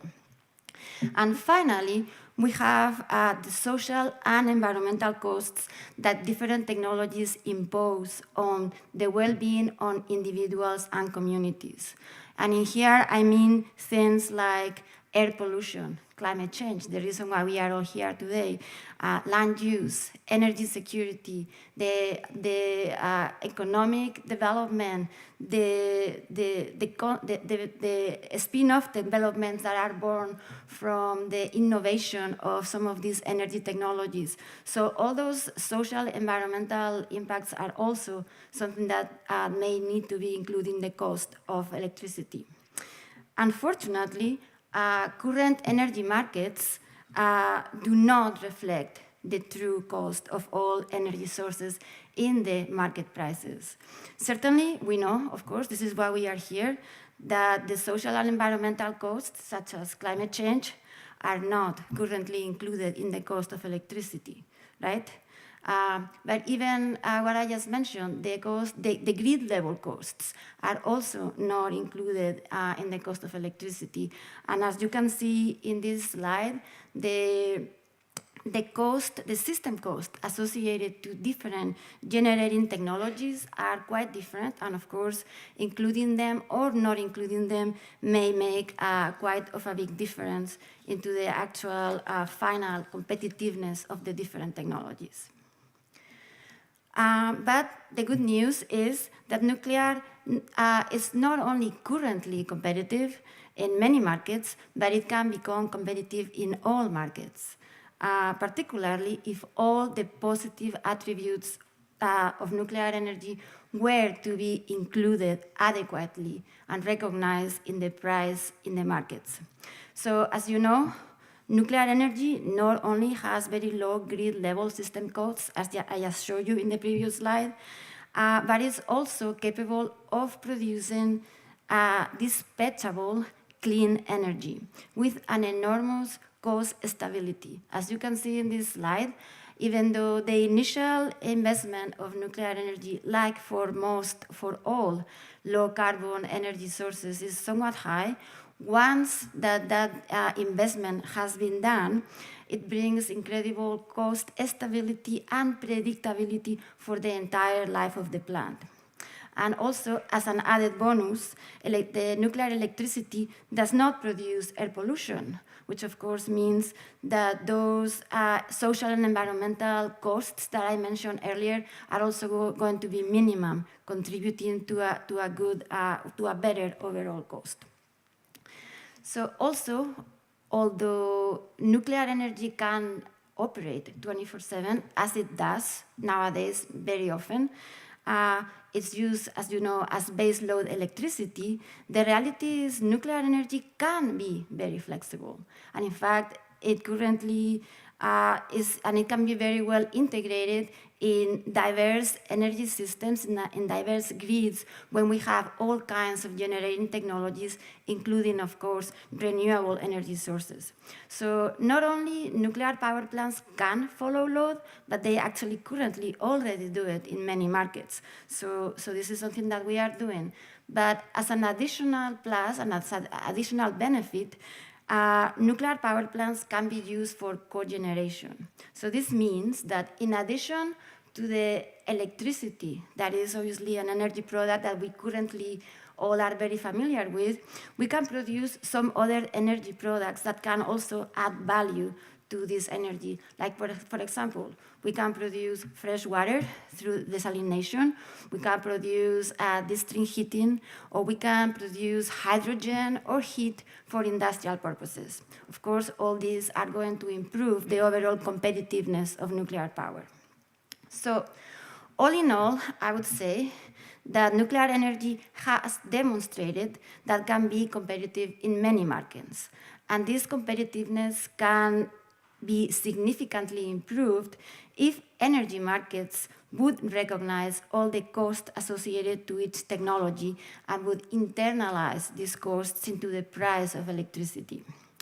So at the same time, I have to say, there is room for improvement, particularly in the area of new nuclear build.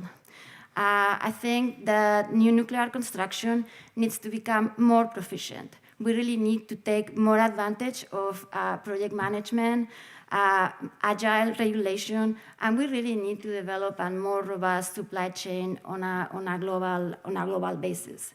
Additionally, we really should take better advantage of innovation, and we really need to incorporate new technologies more readily and faster into nuclear technology. And for that, probably we really need to make sure that there is very good communication, very good synergies between the research community that is creating these developments, and also the nuclear industry and the regulators. And finally, let me go back and answer your original question. So, is nuclear energy competitive? My answer is yes. Nuclear is competitive when we take advantage of all the lessons learned from previous projects to develop a global nuclear marketplace in which new nuclear development, large and small, can be deployed continuously, taking advantage of this global supply chain and all these lessons learned that we have gathered through all our experience. And of course, it would be even better if the markets actually recognize and pay for all the attributes, all the positive benefits that nuclear energy brings into the table. So thank you. Thank you very much. And let us see whether we have questions in the audience in regard to the competitiveness of nuclear energy. Perhaps we can get house lights. Here I have, several. Great. Okay, let's start here, please. And do remind us, if you would, of who you are. You don't have your sound yet. We should see a red light go on when you... Okay, how about if you try the mic at the place? Oh, there we go. It's on now. Okay. Good afternoon, Sofia Vaz from Portugal. Are the prices of decommissioning and environmental remediation considered? Yes. Typically, when we do the levelized cost of electricity... Could you move closer to your mic? I'm sorry, yes. So in all these calculations, and I didn't really show you a lot of calculations, but in my presentation, when it's online, there is quite a few references of studies that you can actually look at all the details. So typically, when we calculate the overall levelized cost of electricity, which we use for these comparisons, we take into account all the costs, including the commissioning and including use fuel management as needed for the entire life cycle of the plant. Yes. Thank you. Who else had, okay, I'll take in the front row and then come to... Okay, nice to meet you again. Good to see you. It's Dr. Zhang from SNEL, Shanghai, China. My question is that, for the time being, the competitiveness, especially the economy, is resulting from the capital cost is too high. Correct. And actually, when Westinghouse developed AP100, AP600, the capital cost at that time, they just thought about $2,000 or even below $2,000. But now, some countries, they reach up to the $7,000 and $800,000. That's too high. Mm-hmm. And as I'm the chief designer for the model, I think in the future, if the capital cost can be controlled around $3,000, then the competitiveness of the nuclear power economy would be better. Yeah, then the competition is in the favor of the nuclear power, not others. So what's your opinion, how to control the capital cost? Mm-hmm. So I completely agree. I think that the big hurdle is overcoming the initial investment. And so two things. One of them is making sure that we actually take advantage of all the lessons learned. Clearly, in China, you are doing a very good job maintaining those capital costs and optimizing how you build plants, because obviously you have been doing this for the last many years, so you have learned that.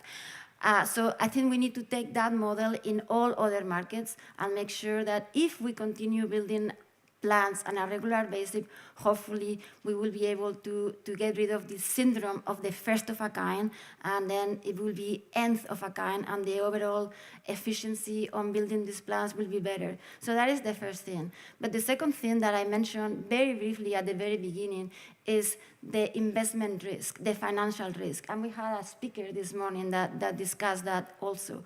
So, when we talk about innovation, I think that we also need to look at innovative ways in which we can share the financial risk of these very large investments. So there may be financial options that are a little bit more creative and that can also help minimize the initial investment cost. So these are some of the things that we are working with our governments at the OECD and EA. So definitely, I completely agree with you. Maybe just tagging on to that, a word on technological innovation. Would you say that because we are going to talk a bit more about innovation later, small modular reactors, we discussed that briefly, would you see competitiveness advantages there and or in other forms of advanced technology?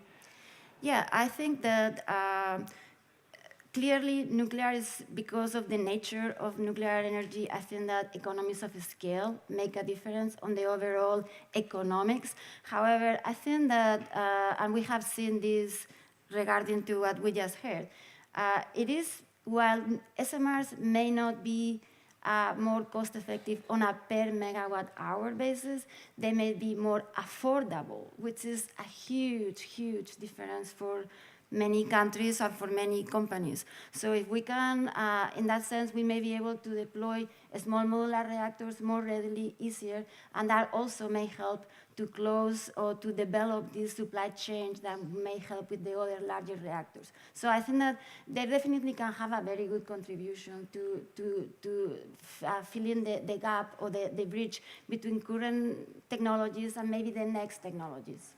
Thank you. And then I had... Okay. Maybe I can add some comments. Very briefly, if you would, because we have someone waiting right behind. Comments for the SMR, because SMR only by one application, there's no economy. If you can combine several applications together for one small modular reactor, then the economy could be good, like electric generation, plus the district heating, plus the industrial heating, and also the freshwater generation. If several applications combined, the economy is similar as the bigger reactor. Thank you very much. Right behind you, we have a speaker. Thank you. My name is Yusuf Al-Shamari. I'm from USRG Analysts. I'm just interested to find out regarding the cost competitiveness of nuclear energy. When we compare it with new technologies of energy, including carbon capture, including solar technologies, the one major challenge is the carbon price. So how do you see the carbon price relating to the improving the cost competitiveness of nuclear energy? And could that vary from one location to another around the globe? Thank you. Yeah, certainly carbon pricing is one of the key ways in which we see, I mean, on some of the studies that I mentioned or that you will be able to see in the full presentation, cover that. So yes, carbon pricing is one of the policies that we see that are going to be useful to balance out, to include all these hidden costs that I mentioned, all these grid costs, all these social and environmental costs, maybe actually internalized into the price of electricity through carbon pricing. So certainly a lot of the models that you see that we have in our analysis and scenarios include different values of carbon pricing. And also you will see similar assumptions when you look at the OECD IEA analysis and also what the IEA does here. So that we have different assumptions, and depending on what the reality is, they will have a key impact. Absolutely. Thank you. And I had one more question over here, please. Yes, Malcolm Grimson from Imperial College. Just a quick observation that nuclear costs have risen enormously over the course of the last 30 years globally. The only industry where I can think that's the case, and it's a bit dangerous to say that they've been coming down when they've actually been going up with some honourable exceptions. But question really is, we've had small, medium-sized reactors since the 1950s. I remember in the late 1990s, massive global enthusiasm over the pebble bed modular reactor from South Africa, for example. Why is there such enormous confidence that, having never managed to make these things economic before, it is now a very simple, trivial step to make them economic now? Well, I don't think anybody is saying that it's going to be absolutely trivial and it's going to happen magically tomorrow. I don't think everybody is saying that. And in fact, well, it's going to take quite a few things to come together for these small modular reactors or large non-modular reactors or anything in between to become cost competitive. So I agree with you that nuclear capital costs have risen quite a bit, and I think that in part is related to what you discussed earlier in the previous session, that we as an industry have added a lot of maybe additional safety, a lot of considerations for the dangers of radiation, etc., etc., etc., and those things cost money. And well, there is an argument to be made whether they add as much value as they cost, right? So there's that. But that is another discussion differently, but I think that's the main reason. Thank you very much. I appreciate your remarks, Madame Bilbao Leon. So as I mentioned this morning, ladies and gentlemen, the advantages of nuclear power as a reliable, low-carbon energy source have convinced a number of countries to start looking at including it in their energy mix as a means of reducing the share of fossil fuels and thereby supporting fulfillment of their commitments under the Paris Treaty. We move on now to presentations by two of these newcomers, and we begin with Poland, which will host the next climate change conference in just a couple of months. Please welcome Józef Sobolewski. He is director of the Nuclear Energy Department in the Polish Ministry of Energy. Okay. Thank you very much. Good afternoon. Hard time after lunch. I hope will be short. Okay.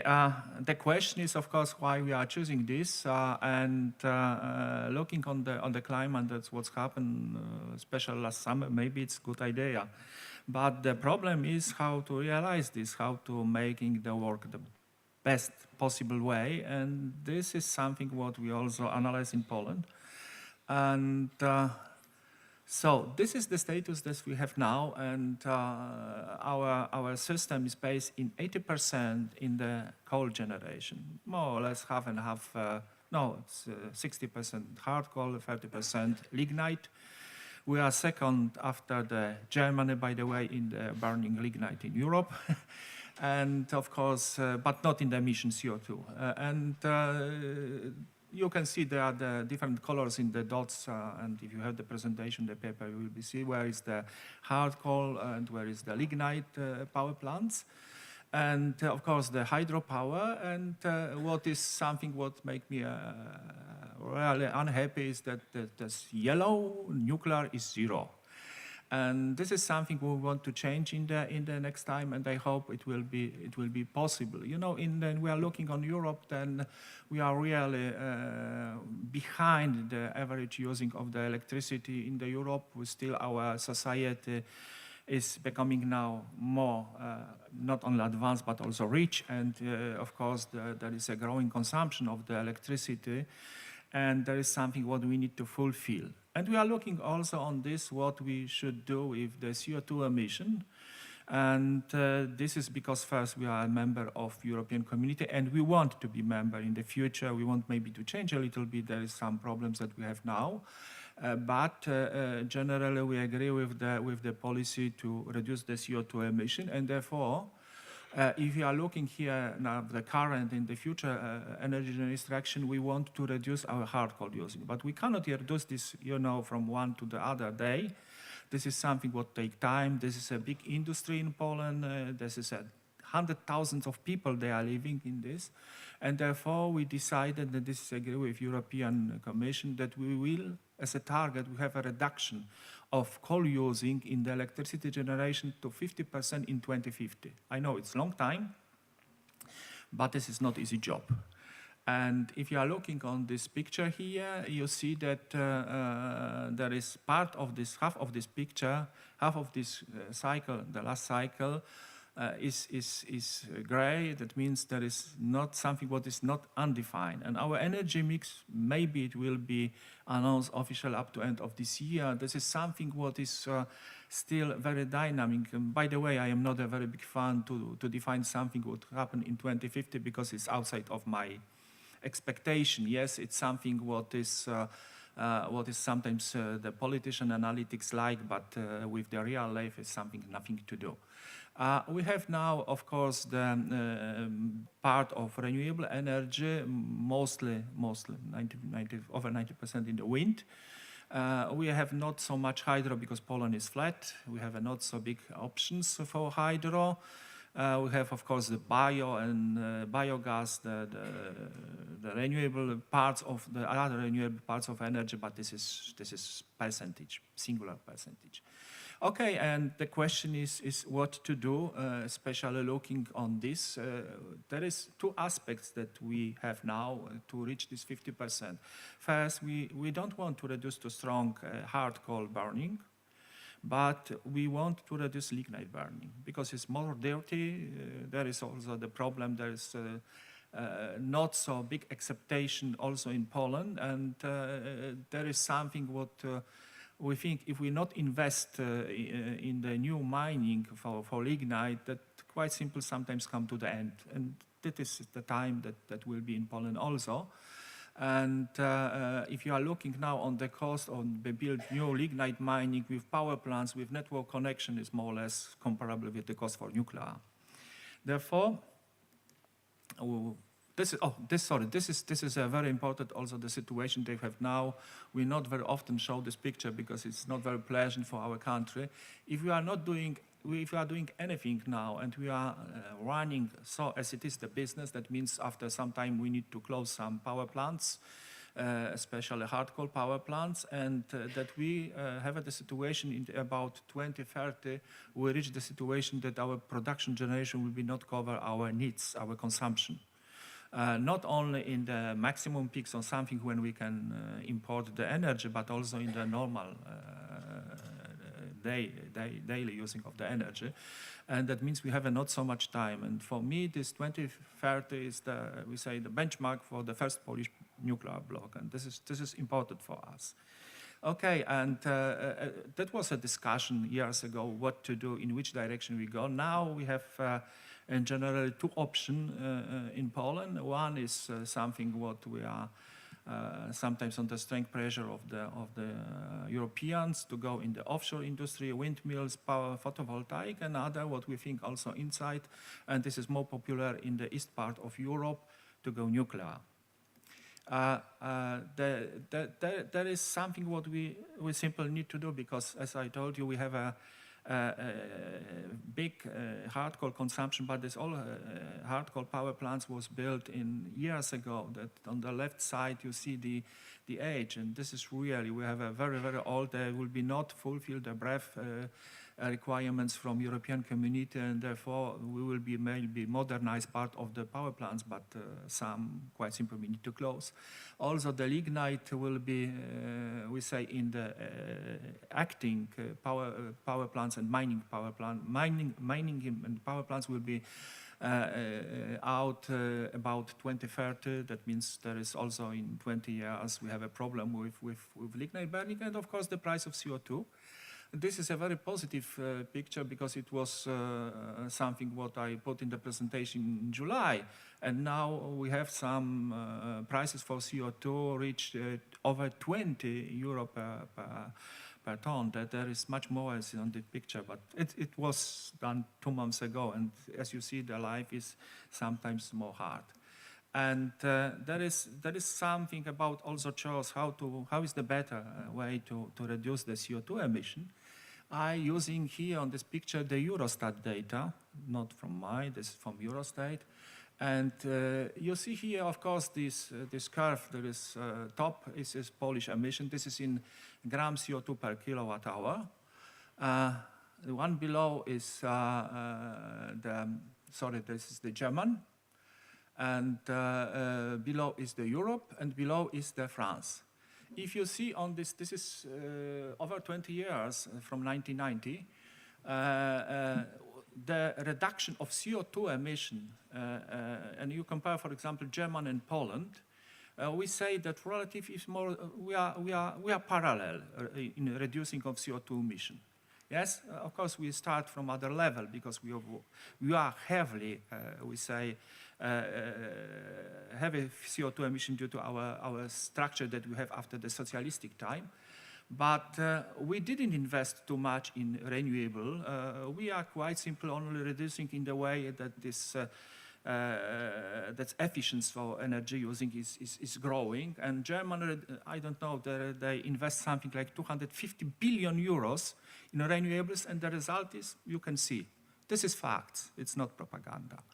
If you see, for example, on the France, on the below curve, the last one, the lowest, you see that they invest in nuclear, and on the end now you can say the France have per kilowatt hour the emission 12 times, in average, 12 times lower as a German, and by the way, 4 times lower as a other country that like to be green, California.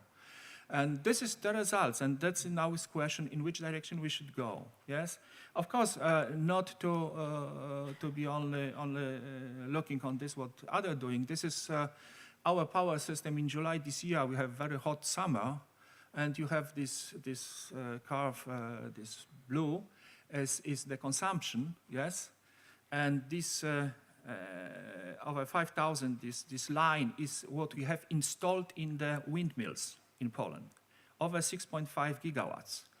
And this below green is what we got. In whole month, that our system was really on the maximum what we can reach. We import about 2 gigawatts per day. We have only 14% from windmills, from renewables. Is the question, really is the solution for us? Okay, this is something what we analyze. Everybody in Europe can do, theoretically, of course, looking on the treaties that was established, the European Community. They can decide about own mix. It's not so clearly for me that it's true, but it is so written.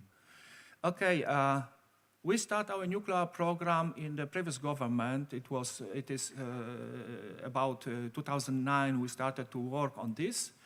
In 2014, it was a Council of Ministers accepted the Polish nuclear power program. Of course, this what I told here, it is in these 3 points. This is reducing CO2 emission. This is most important. That's why it's bold.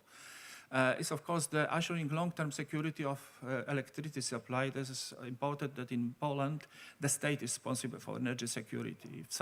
If we have a troubles, it's a blackout, nobody will be going to the provider of the electricity, to the companies. We'll be going to the state. They say, where is my electricity? This is something what we know. This is our obligation, and our obligation is also that we should deliver this electricity in acceptable price. Therefore, in our country, the households, they still regulated price and will be. There is, of course, if somebody wants to sell the electricity cheaper than is the regulated maximum price, it's no problem, yes, but not above some level. And of course, this is a very problematic for us because now in Poland, the average household need for electricity consumption about 10% of the monthly incoming. In Germany, it's only 5%. They have a space. Okay, the plan is to build 2 power plants. It was to build power plants. This is something what is very now. But now means that can change in the next 2 months. And this is, we plan to have 6 megawatt electricity power. Now we know it's not enough. We need more if we want to fulfill this 50% in 2050. Minimum 50% more, maybe more. And the current status is so then we are ready with changes in Polish nuclear power program. Everything is prepared from technical point of view, also from the point of view of law, but we need a final political decision. This is important. Of course, the politicians sometimes decide, depends from the agenda that they have, the election, something like this, okay? Therefore, I can say that the whole package will be probably delivered on the level of Council of Ministers November, December this year, and we hope for fast acceptation and start early next year our nuclear program in the new way. New way means that we primarily wanted to have some integrated process that was so planned for the previous government with the government outside of this process. And I think the government is the most risky factor in each nuclear power plant development. Therefore, we decided to cut this process, and now we split the financing from the technical part. Technical part will be first to choosing the technology and the supplier as a second. And the financing will be something what will be also, we say, regulated by the state, but not with necessarily with the state budget, but with the state security for this what the company investing. And yes, this is last one. And here, this is so perspective, so how it will be average emission CO2 per 1 megawatt hour. And the target for us is in 500 grams per kilowatt hour in 2030. You see here 3 blocks. I hope that will be 3 blocks in the first power plant.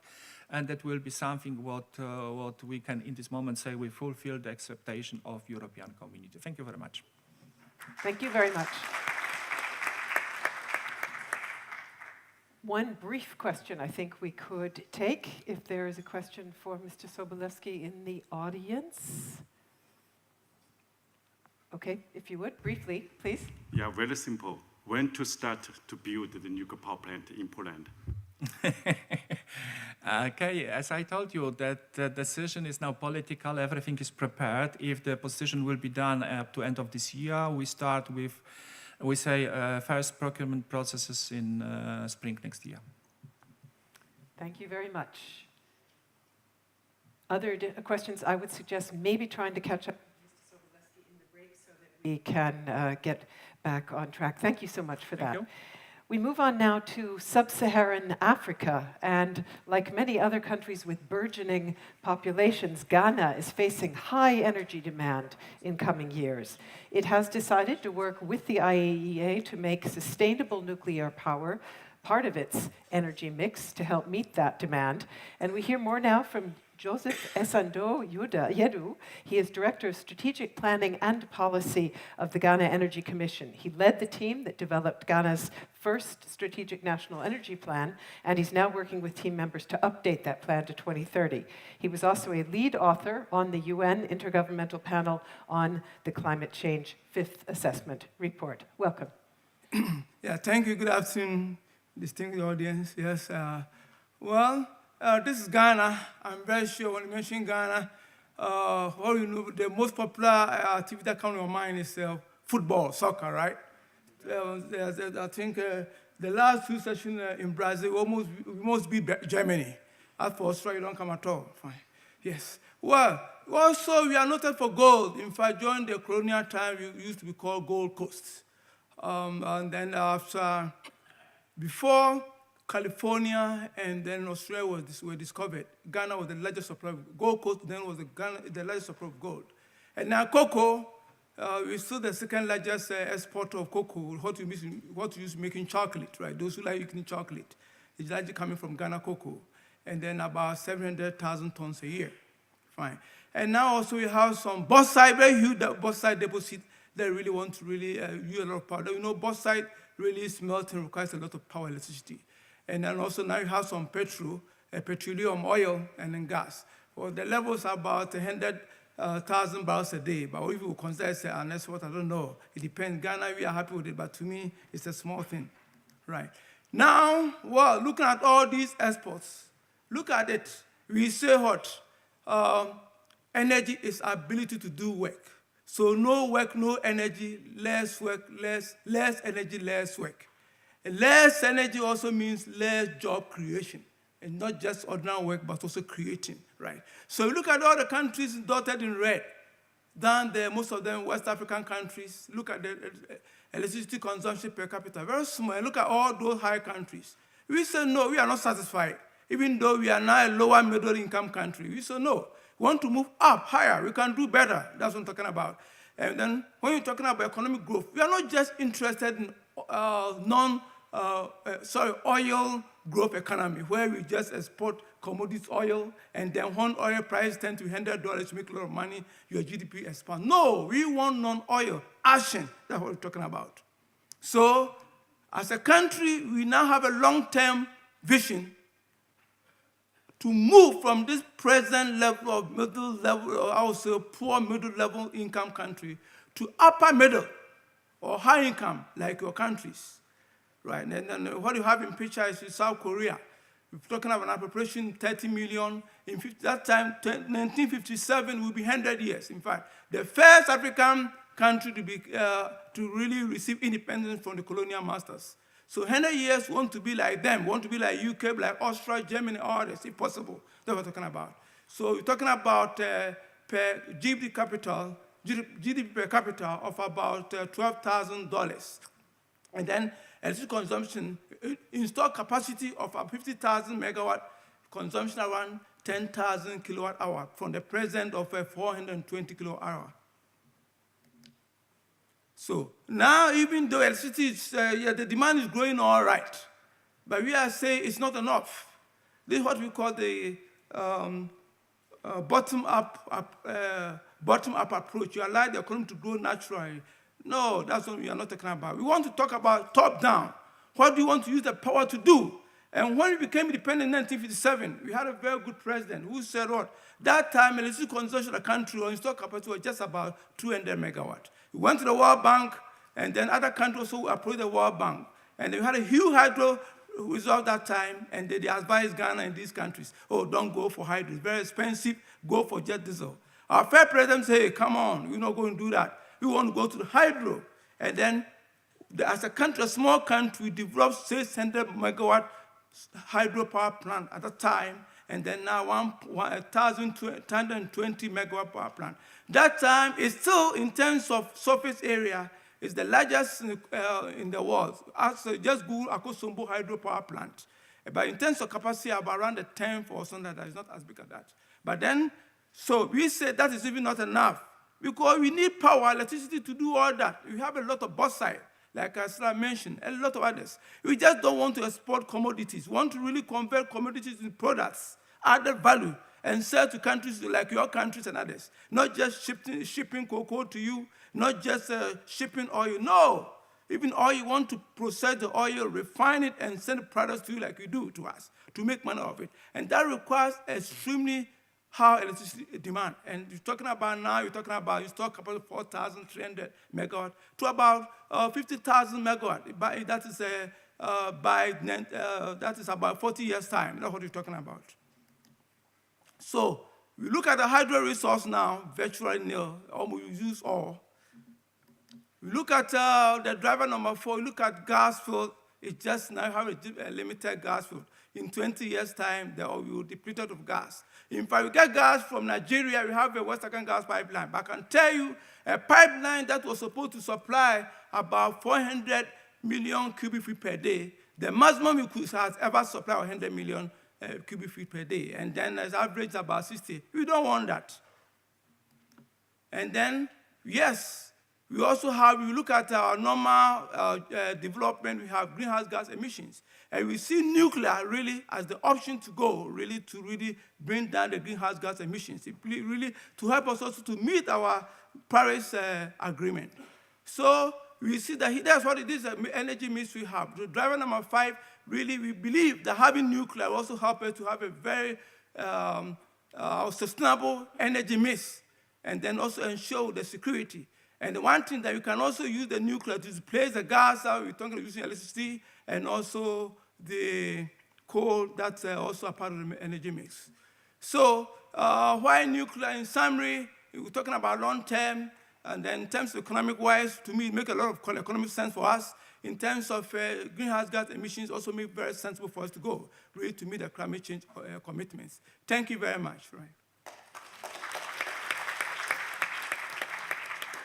Thank you very, very much, Mr. Esando Yedu. Who has a question on Ghana's decision? I have one here. Please, go ahead. Which button to press? Okay. There you go. Fine. How do you see the future of nuclear energy in Ghana from a perspective of training and learning? Who is going to train you and who is going to help you? The IAEA can perform part of it, but not alone. Yeah, thank you very much. It's exactly that what we are doing now, and that's why I'm here. Interested, we are in the phase 1 of the milestones, the IAEA milestone, and then we hope to complete it by end of the year or early next year. We want in terms, that covers training, financing arrangements, and all that. That's what we're working on. Thank you. Is that certified, right? Well, he's asking you beyond the agency. Where else will you be looking for? Well, we're talking about also bilateral cooperation. When you talk about nuclear, usually the benefits really the sovereign guarantees and then sovereign protection, security, and all that. And for that matter, we are looking at bilateral cooperation with the advanced countries that have it. And we're thinking about the arrangement like the BO and all those kind of things. Fine.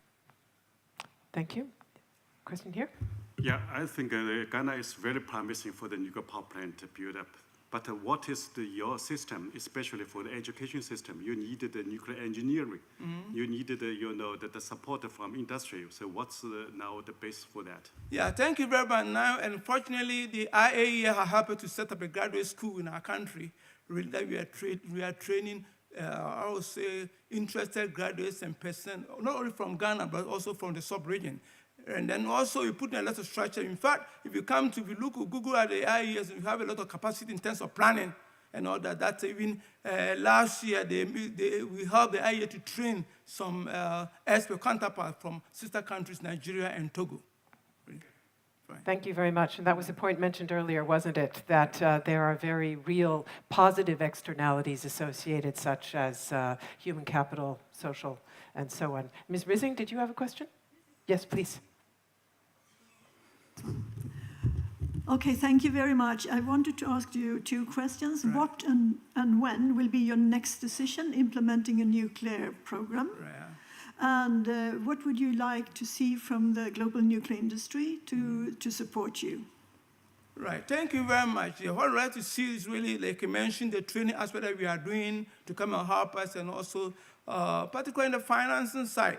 And then that's really a key thing. And the next is really, the key thing is really the financial arrangement that we're talking about. How to go about it and all that. I think I'm happy that you are all here and we are presenting our case. And I see that there are experts around here who are prepared to help us. Okay, the second question? It's okay, no? Yeah, that's okay. Right, thank you very much. Did you, was that both questions? No, that was only the second part, but in the first part, what is your next decision to implement your program? What are you waiting? Are you waiting for anything to happen? Yes. Well, we had the annual mission from the IAEA was in our country, I think 1 or 2 years ago, and then they look at the phase 1 recommendations, and that's regarding 19 infrastructural kind of arrangements. Yeah. So they made some recommendations that really I think we should quicken ourselves to complete the phase 1 as quickly as possible, and that's what we're working on. And then from that, I think hopefully next year, we'll have a firm decision, really. Thank you. Perhaps just one additional question. I think you just said leaving aside financing, but if we don't leave aside financing, Ghana, of course, is a relatively poor country. What kind of financing investment models are you looking at that would be feasible for you? Yeah, that's what, yeah. Can you get nearer to your mic? You have a wonderfully powerful voice, but if you just move a trifle. Go ahead. Oh, yeah. No. A little closer. That's good. Thank you. Okay, fine. Well, we are discussing, like I mentioned, build, operate, and then own arrangement, the long term, and also can look at the BO. But the BOO really, some of us look as more attractive because of the technology aspect of the technology. Right. Fine. Yeah. Otherwise, you had the BOT, but now I think the BOO really that's a build, operate, and own, and then later on look at the PPP arrangement. That's a private. Public-private partnership, yeah, in the long term. Thank you. Thank you very much. I'll just look out here. Do I have one more question over there? Go ahead, please. That means you. No? Yeah. Oops. My name is Shahid Hussain from Bangladesh. You are in this stage of early decision-making process.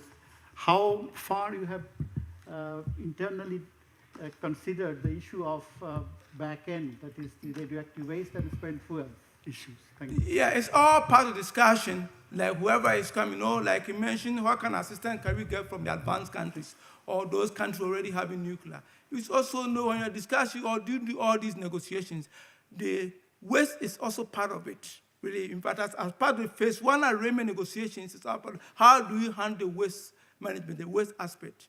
Like I know already, I think there's an arrangement that's in place that the country that supplies the equipment, the sort of where the field takes care of waste. And after the issue was the spent aspect. Now, the spent fuel said, what do you want us to keep it?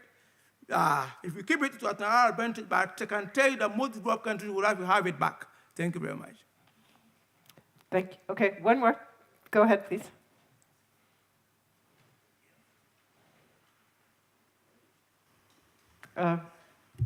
Yeah, there we go. Yeah, just one short question. My name is Michael Vatari. You said after you have your nuclear reactor, you depend on bilateral agreement to sustain your. Are you hoping to sustain your operations of the nuclear reactors in Ghana through bilateral agreements, or yourselves you are going to do the operation and continue with your capacity? Not after. It's before. Actually, all part of the negotiation arrangement. The rate is that every technology you have it, even though the manpower capacity is there, you still have to get the partner, team up with the partner, the advanced partner to take you through. Even that's the same thing in the oil industry. Like you come to a Ghana oil drain, particularly in the soft surface, that's a very deep area. We still have these big powers who are helping us. We not say no. Like I said, arrangement, we have what we call the local content. I'm very sure you are aware. So we're working very hard with local content. In fact, it's part of our policy that as you are taking us along, we also train the locals, we to how to manage our technology, and not only the plant, also the waste and every aspect of it with time. I hope you are satisfied, right? Yeah, I am. Thank you. Thank you very much, Mr. Esando Yadu, for those remarks. So 2 newcomer countries there, also a look at competitiveness. And now we're going to take another short break, just 25 minutes this time, being so very punctual to return, because we have a couple of panelists who will not be able to stay with us for the full length of the panel, who unfortunately have scheduling conflicts not of their own making.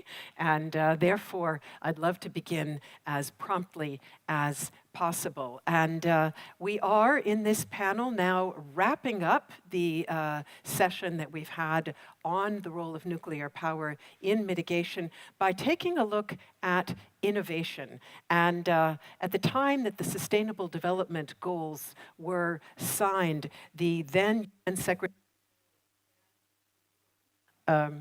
there we go, my mic is back, called Harnessing Innovation to Drive Sustainable Development on the Ground, the greatest challenge that we face. So an absolute acknowledgement how important innovation will be to help us meet these goals. And that's why we decided to take a deeper dive on it in this session. We'll be looking at what major advances are to be expected, what's in the pipeline, and how innovation will contribute to nuclear power's expansion further out as well. So it's my pleasure now to introduce our panelists, and I will begin at your right, ladies and gentlemen, with Mr. Mingguang Zheng. He is president of the Shanghai Nuclear Engineering Research and Design Institute, fondly known as SNERDI, in China. He's a professor and senior engineer specializing in nuclear power plant R&D, including third-generation technology, and is chief designer of the national project Large Advanced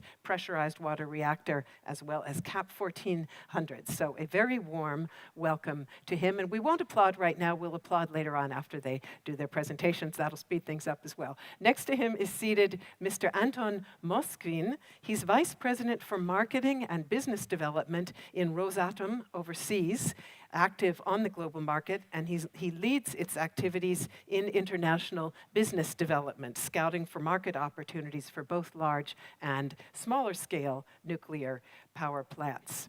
Then in the middle of our panel, I'm very pleased to welcome Ms. Catherine McCarthy. She is Vice President of Research and Development in the Canadian Nuclear Laboratories.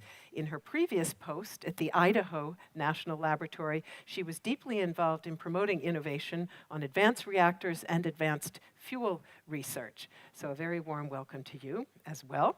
Seated next to her is Mr. Nalinish Nagaich. He is Director of Human Resources, Corporate Planning, and Corporate Communications at the Nuclear Power Corporation of India, Director on the Board of Radiation and Isotope Technology, and also the chairperson of a joint venture company called MPCIL-IOCL. And he's had a very long career in the area of commissioning, operation, engineering support, and safety in nuclear power project planning. So warm welcome to you as well. Next to him, Mr. Amira Omoto is a professor at the Tokyo Institute of Technology, and he's a former director of the Division of Nuclear Power here at the International Atomic Energy Agency. He also served as commissioner of the United States Atomic Energy Commission. No? Yeah, I wondered about that. Okay.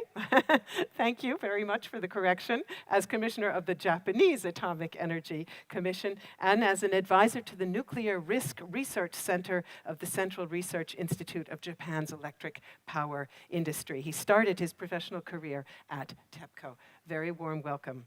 And finally, it's a pleasure to welcome Daniel Lippman. He is Vice President of Suppliers, New Reactors, and International Programs for the United States Nuclear Energy Institute.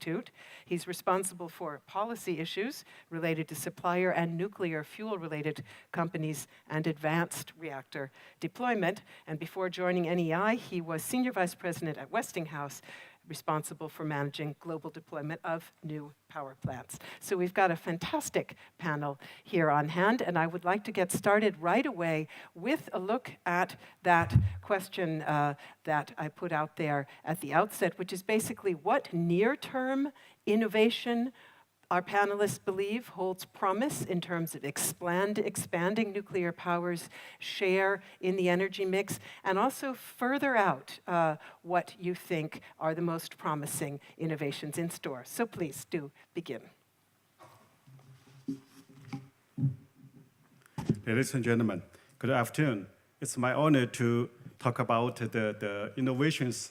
Actually, the innovations are from, the demand. And, for the time being, the development program in the nuclear field, I just concluded 4. First, as you see, the risk of accidents on the public, on the environment. So how can we take down the accident risk? And the second is spent fuel and also the red waste, how to minimize the quantity of the spent fuel and the red waste. Third, the most important is the economy of the nuclear power. So I think the innovations are mostly coming from the demands or coming from the requirements of societies. But for the innovations, I think for the time being, actually all the technical innovations from the design. So most important that you should upgrade the design tools, you should upgrade all the design philosophies and concepts for the nuclear power plant safety. And to reduce or to eliminate the risk of the nuclear power plant, most important, you can share the benefits for the publics, but you never ask the publics to burden your risk. So in the future, most important for the innovation is that to remove all the risks on the publics, on the environment, and you should develop the more safe, much safer nuclear power plant. And the second most important is that to have the innovations in the materials. For example, to reduce the quantity of cobalt-59 in the old forgings in the boundary of primary system. That's reduce the irradiation for the materials and also for to reduce the quantity of the red waste. And also change the control philosophy. As for time being, a lot of the nuclear power plant use the boron dilution and boration to change the power. In future, maybe you use directly the control rod to reduce the power. Then it's facilitated to reduce the quantity of red waste. And also, very important that to enhance the capability of the fuel assembly. That is very important for the innovations. And to reduce the quantity of the spent fuel to enhance the burn-up. Then, very important is that to change the methodology, especially to have less inspection. To have less inspection, that is very important to reduce the number of weldings in the primary system. That's to reduce the dose rate for the human beings. So I think this just change the philosophy and also push forward you to make more innovations in the technology in the nuclear power plant.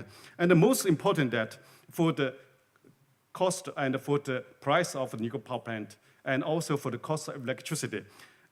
As you see that the less maintenance and the less spare parts or high reliability could be the most important issue for the nuclear equipment and for the operations. And then the last is how can you enhance the efficiency and also to reduce the cost. Then you should establish the supply chains effectively. And now for time being, the nuclear power plant, the cost is too expensive. And in future, I think the plant investment cost should, around the $3,000, even, $4,000. Then to just avoid, for time being, the capital investment like the $8,000. That's not good for the nuclear power development. Just mentioned by Ghana people, energy actually is the basis of happy life. Energy supply is the national safety. And I think nuclear power should have the proper technical solutions for that. So that is my presentation. Thank you. As only 4 minutes, the time is too short for us.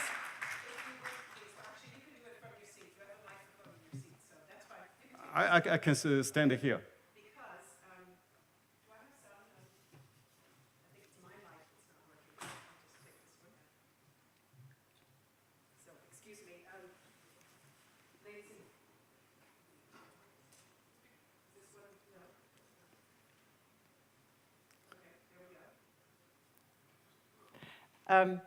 Dr. Zheng is not going to be able to stay with us for very long, so I would like to give the panelists a chance to pose a question to him and also to the audience. So, dear panel, does any of you have a question for Dr. Zheng? Oh, no? Okay. You've covered everything they wanted to hear. How about in the audience? Any questions for Dr. Zheng there? Mr. Yes, that's right. Yeah, Martin Grims from Imperial. I'm sorry about this, but 30 years ago, we were bringing online 30 gigawatts of new capacity built to a design that could be replicated at costs that we could all afford. Since then, we've had 30 years of innovation, the result of which has been nuclear stations we can no longer afford to build. And the main problem has been that that innovation has been driven by a totally mythical desire to improve on perfect safety for those plants that were being built online in the 80s, instead of bringing down costs. And really the question is, when are we going to realise that if you put money into improving safety, you will reach perfect safety because nobody will be able to build the things? And the only way that we can get to approve this is, I would say, can we please stop doing innovation altogether, go back to what we know works, build them, and let's actually get this industry moving again? It's a very good question. Actually, the nuclear power plant, the best answer is to have the good economy. If you always, doing the innovations, and innovation sometimes is not the proven technology, then you would experience, the verification, validation. This just spend the money. But sometimes, from the regulatory body, they ask you to implement the high safety requirements. Some of them may be just the marginal, effects. No, actually, contributions to the safety. So in this case, maybe from agency, from the national regulatory body, they could have the better understanding and not to impose too much about the requirements. Some of them actually not too much to the contributions of the safety. So I think, as you mentioned, the duplicated, or when the model or the design was verified, we should copy a lot, then reduce the investment for the continuous innovation, continuous improvement. So from time to time, you should just deploy the proven technology. Just perhaps coming back to the question that we posed at the outset, which is essentially near-term, medium-term innovation or development, and then also longer-term. One brief question on near-term. Yeah, the near-term, I think the PWR, like the bigger reactor for the electric generation, is the good selection. But for the future, the multiple applications, SMR, with the intelligence, with the remote control, with the combined applications, could be the proper selection. I think for time being, other reactors like the fast reactor that just in the state of the experimental conditions. But for the power generation in the large scale, in the industrial field, I still think that the PWR is the nature picture, is the near picture. But for the long way, as you build a lot of nuclear power plants, you should consider the fuel cycle. You should have the high breeding effect to have more, uranium, the effects, or the plutonium-239 to be used for the nuclear power fuel. So I think for the future, maybe, or near future, or little bit, far, future, I think other types of reactor could be possible. But for time being, still the big reactor of the PWR. And may I just ask also about developments that you see in your country, in China, in regard also to compatibility between nuclear and renewables? Because, of course, you are now the biggest investor in the world in the renewable sector, and this has come up a number of times. So how do you see those two power sources developing in sync or not in sync with each other going forward? In China, actually, I just support, the WNA. I think for time being, our grid capacity is about 1,780 gigawatt by the end of last year. So the capacity of grid is too big, and the fossil is more than sufficient. And the solar and the wind power, they are not so suitable for the baseload operation. So in this case, we think nuclear power is the only way. But too many nuclear power plants, you should consider to reduce the risk of the plant. So that's why we built advanced reactor first. And second, as we have so many plants to be built in the future, so the different types with the competitiveness, with the comparable technology that could be implemented for the safety of the nuclear power plant, also for the safety of the structures. Because from the structure for the configurations, you also should consider the diversity. Thank you very much. Any other question to Dr. Zheng before we let Because him... I have the side meeting at 4 o'clock, so unfortunately I couldn't stay more time. Well, thank you very much.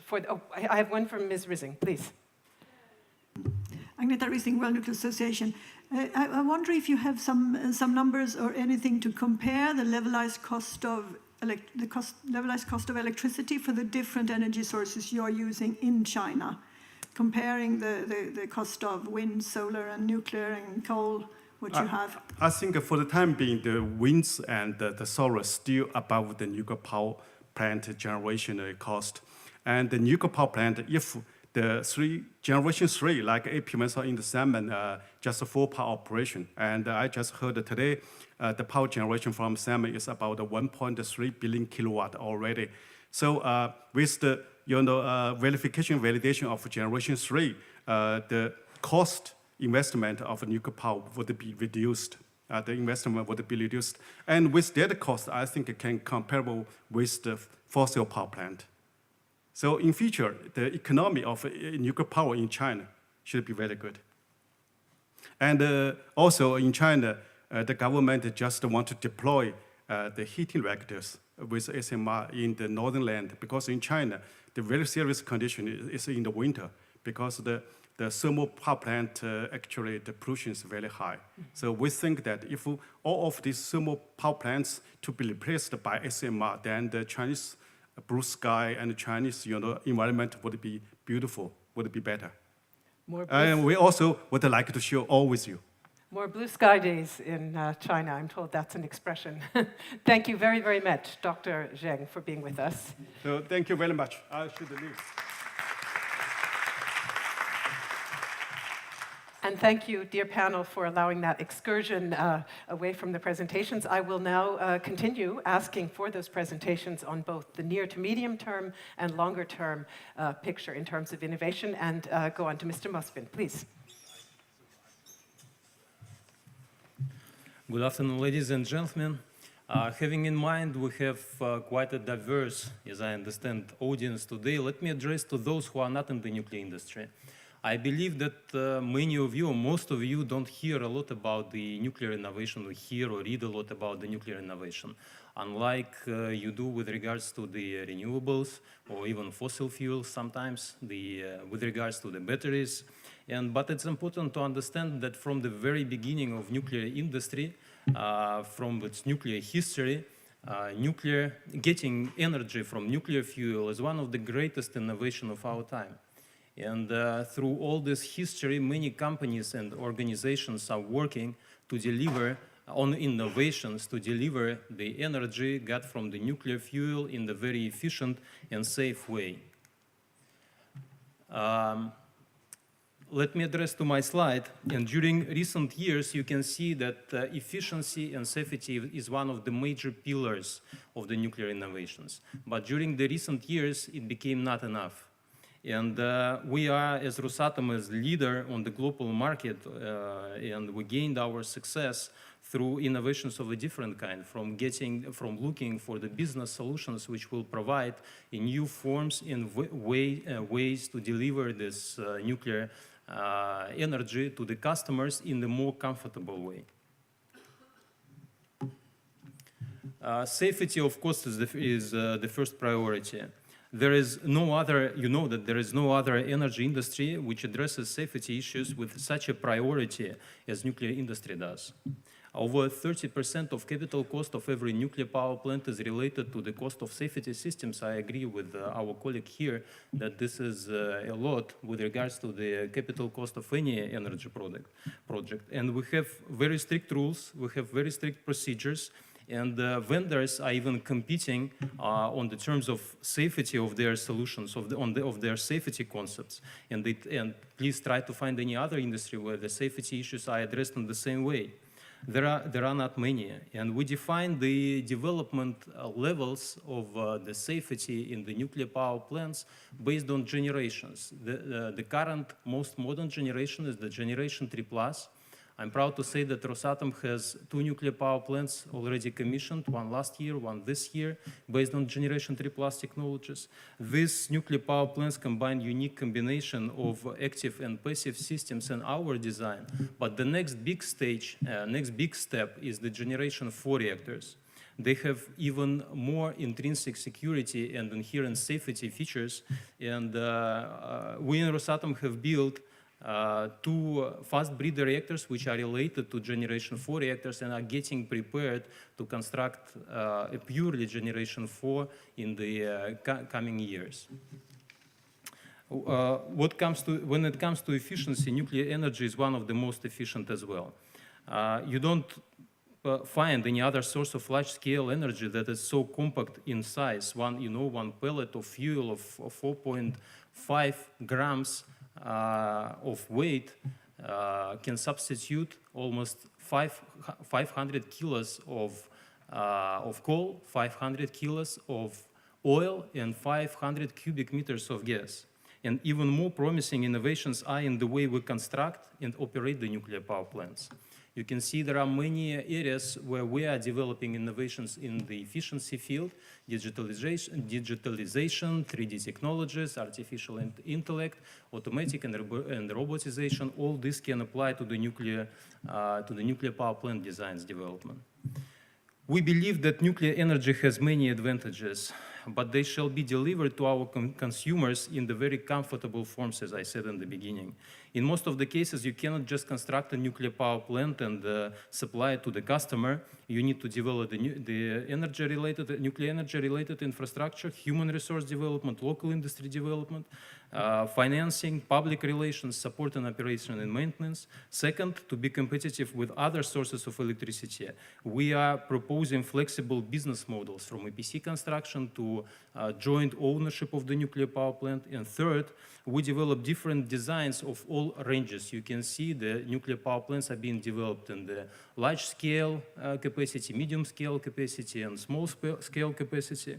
Nuclear energy will be an essential part of the green energy mix if we will address the development of the nuclear power plants design and doing innovations in the way which I have proposed. Thank you. Mr. Mospin, I'll ask you to take your seat again and we'll start the interactive discussion later after all the presentations. So please, let's continue right on with Ms. McCarthy. Thank you. Thank you. So thank you very much for giving me an opportunity to talk with you today. I'm going to talk about some concepts that you've heard a little bit about today, but maybe in a slightly different context. So the world is very much an integrated place. Our cities are becoming more integrated, the world is becoming more integrated, and there are a lot of advantages to that. There are disadvantages as well, but there's certainly a lot of advantages. And it is a concept that can benefit the deployment of nuclear energy as well.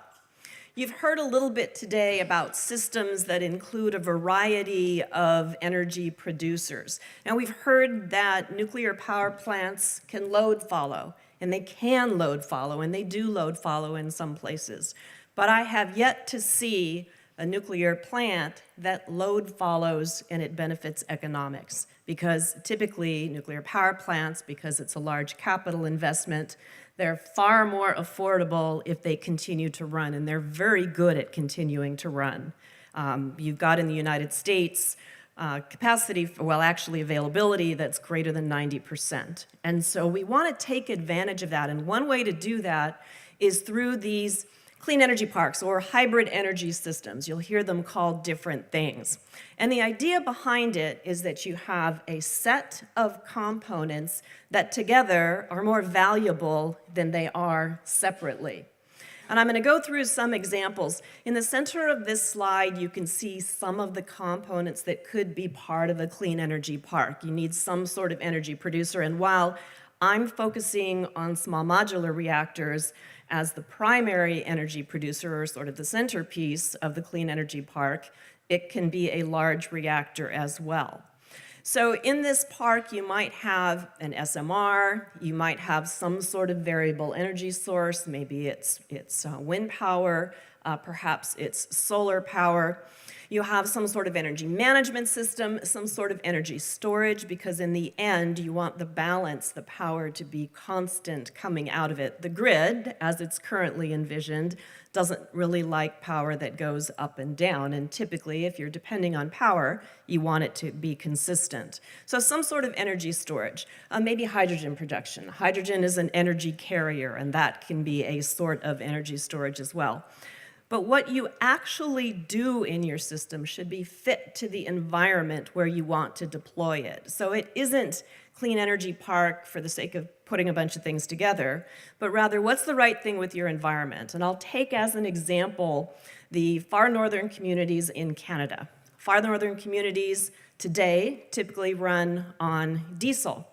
Diesel is very dirty, both from a carbon emissions standpoint, but more importantly, especially for that part of the world, the particulate is hastening the melting of the tundra, and you've got to get the fuel up there. So think about a system that includes, for example, an SMR, and here we're talking about electricity needs on the order of 1 to 3 megawatts, so relatively small. But remember, you're competing with diesel, and that's not so difficult to do. There are believable cost estimates for SMRs. There's some unbelievable ones out there as well, but there are actually some credible ones that show that they can compete with diesel power. But it's not just electricity that you want in that sort of a community. You want to be able to warm your greenhouse because you need to be able to grow food.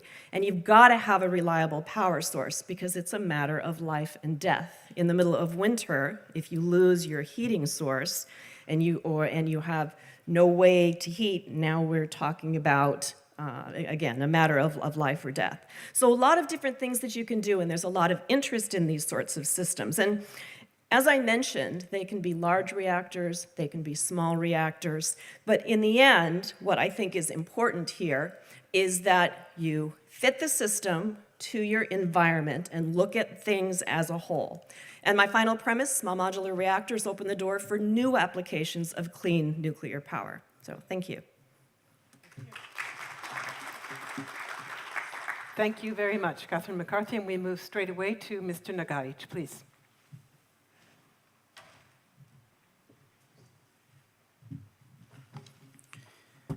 Good afternoon, ladies and gentlemen. Mitigating the climate change on one hand has posed a formidable challenge to all of us. But on the other hand, it also has provided an opportunity. We have been talking about the challenge of mitigating the climate change since morning, but I would like to focus on the opportunities which we have today to address it. When we talk about the innovation opportunities, just before that, I would like to share with you the IAEA projections and International Energy Agency projections of short-term, medium-term, and long-term, maybe 2030 and 2050, if we take these two values. They indicate that the expansion of nuclear power is not very bright, particularly at 2030 level. Despite the compelling merits of the nuclear power, we find that the expansion of nuclear power is today challenged. And the reason for this is that there are certain barriers which is not allowing it to expand to the level as it should be. Currently, it is being pursued in 30 countries, and another 15 countries, they are going in for the nuclear power. The most important barriers are the high capital cost, the safety concerns, the management of radioactive waste, the public acceptance, essentially. Of course, the financing and the capital cost, they are linked together. The innovations which are happening in near term, maybe by 2030 and then beyond that before, and then after 2050, they are very important to be understood. The near term innovations, they are essentially the modular construction, where the activities of fabrication and the construction of the equipment and component is shifted from on-site to the construction site. It is very important to see that how these modular activities judiciously are carried out, On carrying out these activities judiciously, we might save up to 25%. There are some studies which are carried out, and they indicate that up to the cost of, if I take a reference of 5,500 US dollar per kilowatt, then this can go up to 25%. Then use of seismic isolators in the foundation. That can, of course, it is site specific. It can as well go up to 5% savings in that. Similarly, the embedment of the reactor pressure vessel. But of course, this is all for the small and modular kind of reactors. But I understand that some of the features, particularly the passive features which have been innovated and put in the small and medium reactors, they would also be as well applicable to the larger size reactors.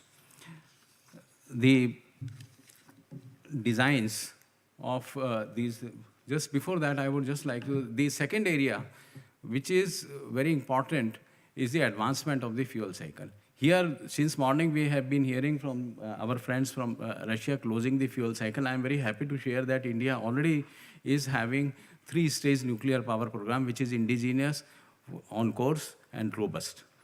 And it multiplies the use of the energy from one stage to another to the third. We have matured first stage, and the second stage of fast reactors, fast breeder reactor, also is commercially launched and likely to be operational maybe by 2019. The third stage is already developed at the pilot scale, which essentially uses the thorium and uranium-233. The passive features also ensure that the reactors are inherently safe. And demonstration of the safety is very important for public acceptance. When we talk about the small and modular reactors, we find that the molten salt reactors, which India also is also developing, and many other countries they are developing, I think they are going to be playing an important role. For achieving cost-effective decarbonization of our low-carbon technologies need to be encouraged.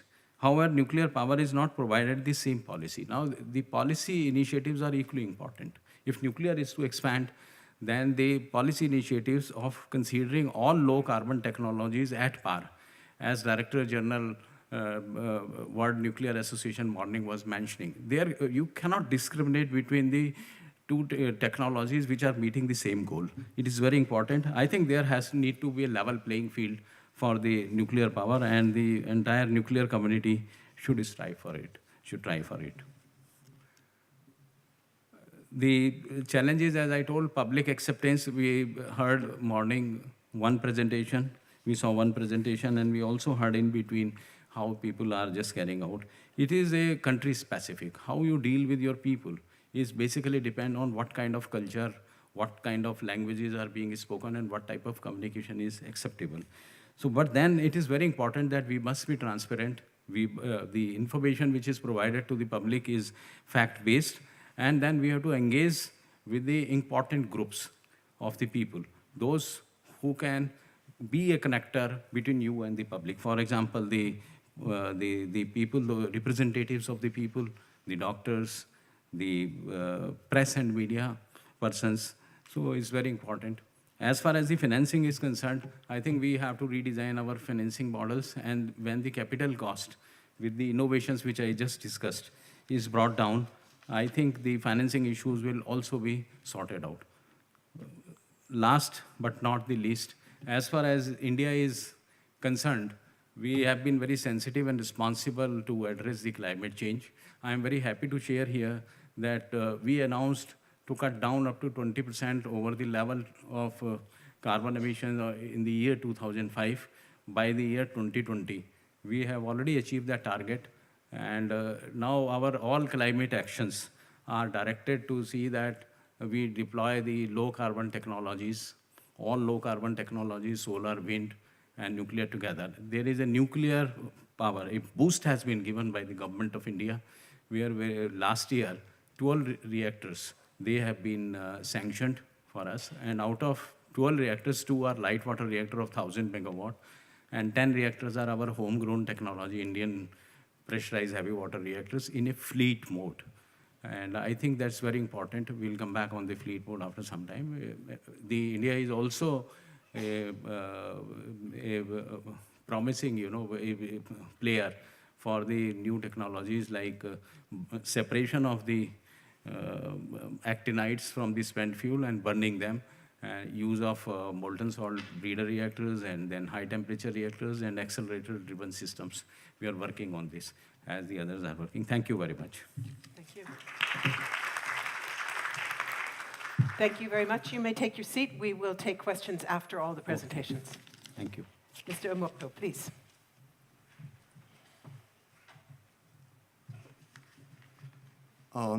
The question was, what kind of innovation do I expect in the near term or long term? I think I should say kind of middle term.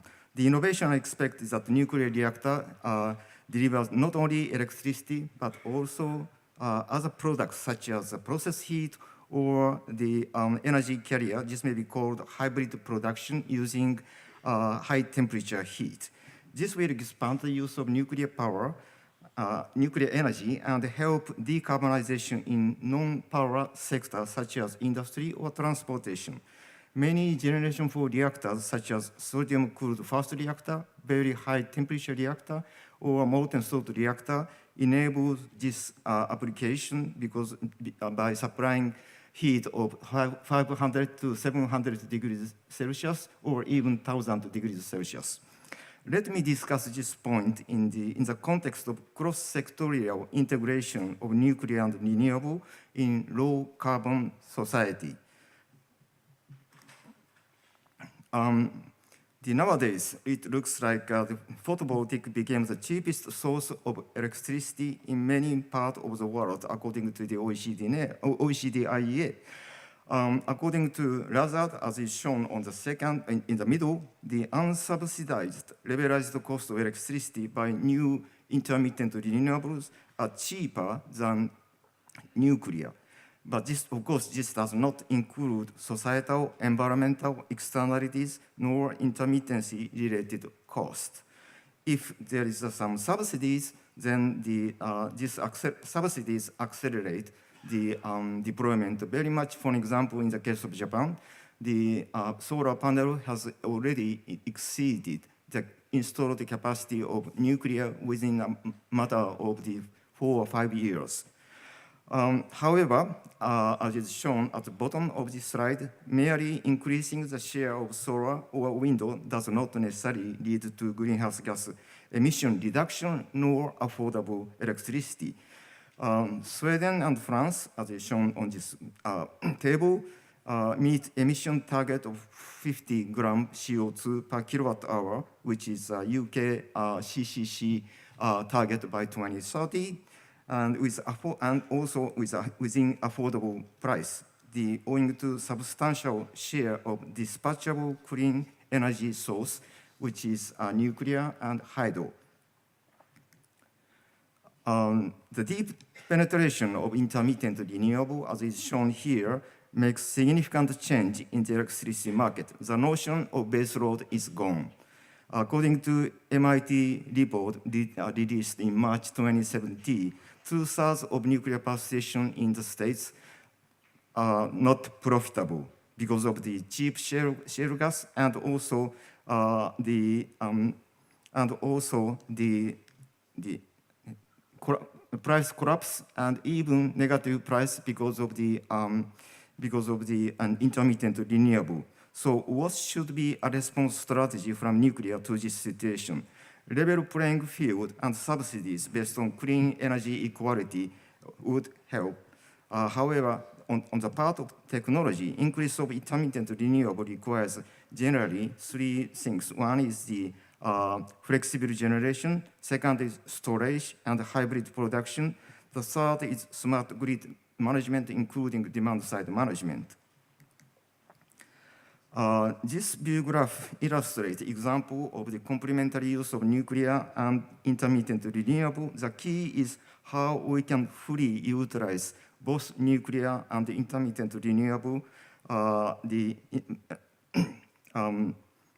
as much as possible, because both of them are very capital intensive. One example, as is shown on the top, is the thermal storage, which is possible for light water reactor retrofit by installation of steam accumulator and oversized turbine generator.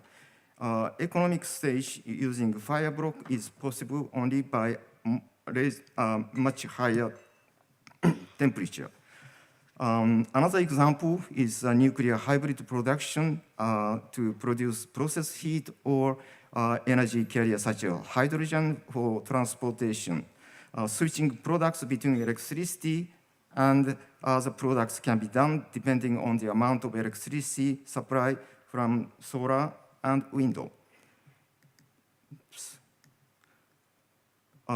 Although people tend to think nuclear and intermittent renewable are in conflict with each other, however, both are important for reduction of greenhouse gas emission reduction of greenhouse gas emission, and also for reduction of import of oil and gas. Deep decarbonization without nuclear and merely by intermittent renewable raises electricity price significantly. The recent MIT report explains the price rise is, of course, the storage cost to deal with intermittency. So the issue before us is how we can achieve deep decarbonization by complementary use of nuclear and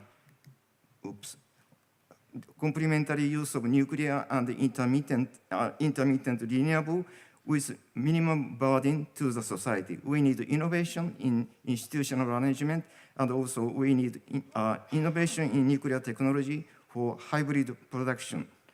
That's all. Thank you. Thank you very much. And we'll go straight on to Mr. Lippmann.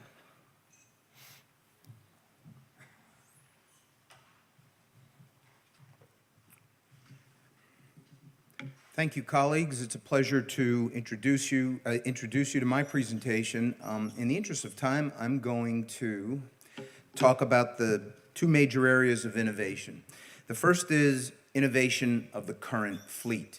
These are innovations that are undergoing now, not only to enhance operating performance, but specifically driven for cost and to prolong the life of the current fleet. In the United States now, we've developed sort of an approach that really looks at greater efficiencies in the entire U.S. operating fleet. And these involve not very, I would not call rocket science. They are aspects related to things like security, work management, maintenance, and so forth, outage optimization. The whole idea is to be better and more efficient to drive cost out of generation. The picture you're looking at is a slide of General Electric and Global Nuclear Fuel accident-tolerant fuel. Those lead test assemblies were inserted in February 2018 in the state of Georgia at the Hatch nuclear plant. Accident-tolerant fuel is a major innovation. It stems in part from post-Fukushima direction for additional safety and accident conditions, but really there's a significant potential economic benefit because the robustness of the fuel will allow for reduced surveillance testing, improved fuel cycle economics, and possibly reduction of regulatory burden. A third major innovation that we see a lot now in the current fleet is digital instrumentation and control. Now, many of the countries represented in this room and in the United States have already upgraded to digital instrumentation and control for the non-safety related systems. The next stage in the US is really a digital transformation in the upgrade of safety related systems to digital. In May, industry launched a series of workshops to train reactor site personnel in using new Nuclear Regulatory Commission guidance to perform these upgrades. There's another major innovation that impacts the current fleet, which I think is particularly exciting. It's called second license renewal. You may know that the current fleet in the United States was designed to operate for 40 years. Almost all of the reactors have been relicensed to operate to 60 years. And now, based on a lot of research and development, we are beginning to introduce the very first license applications for an 80-year operating lifetime. And there are 4 units who have applied or will apply this year and next to go for 80 years of operation. We don't know how many U.S. plants will decide to go that way because even if it's approved, it still requires significant investment. But the success of this second license renewal really depends on the innovations that I talked about a minute ago.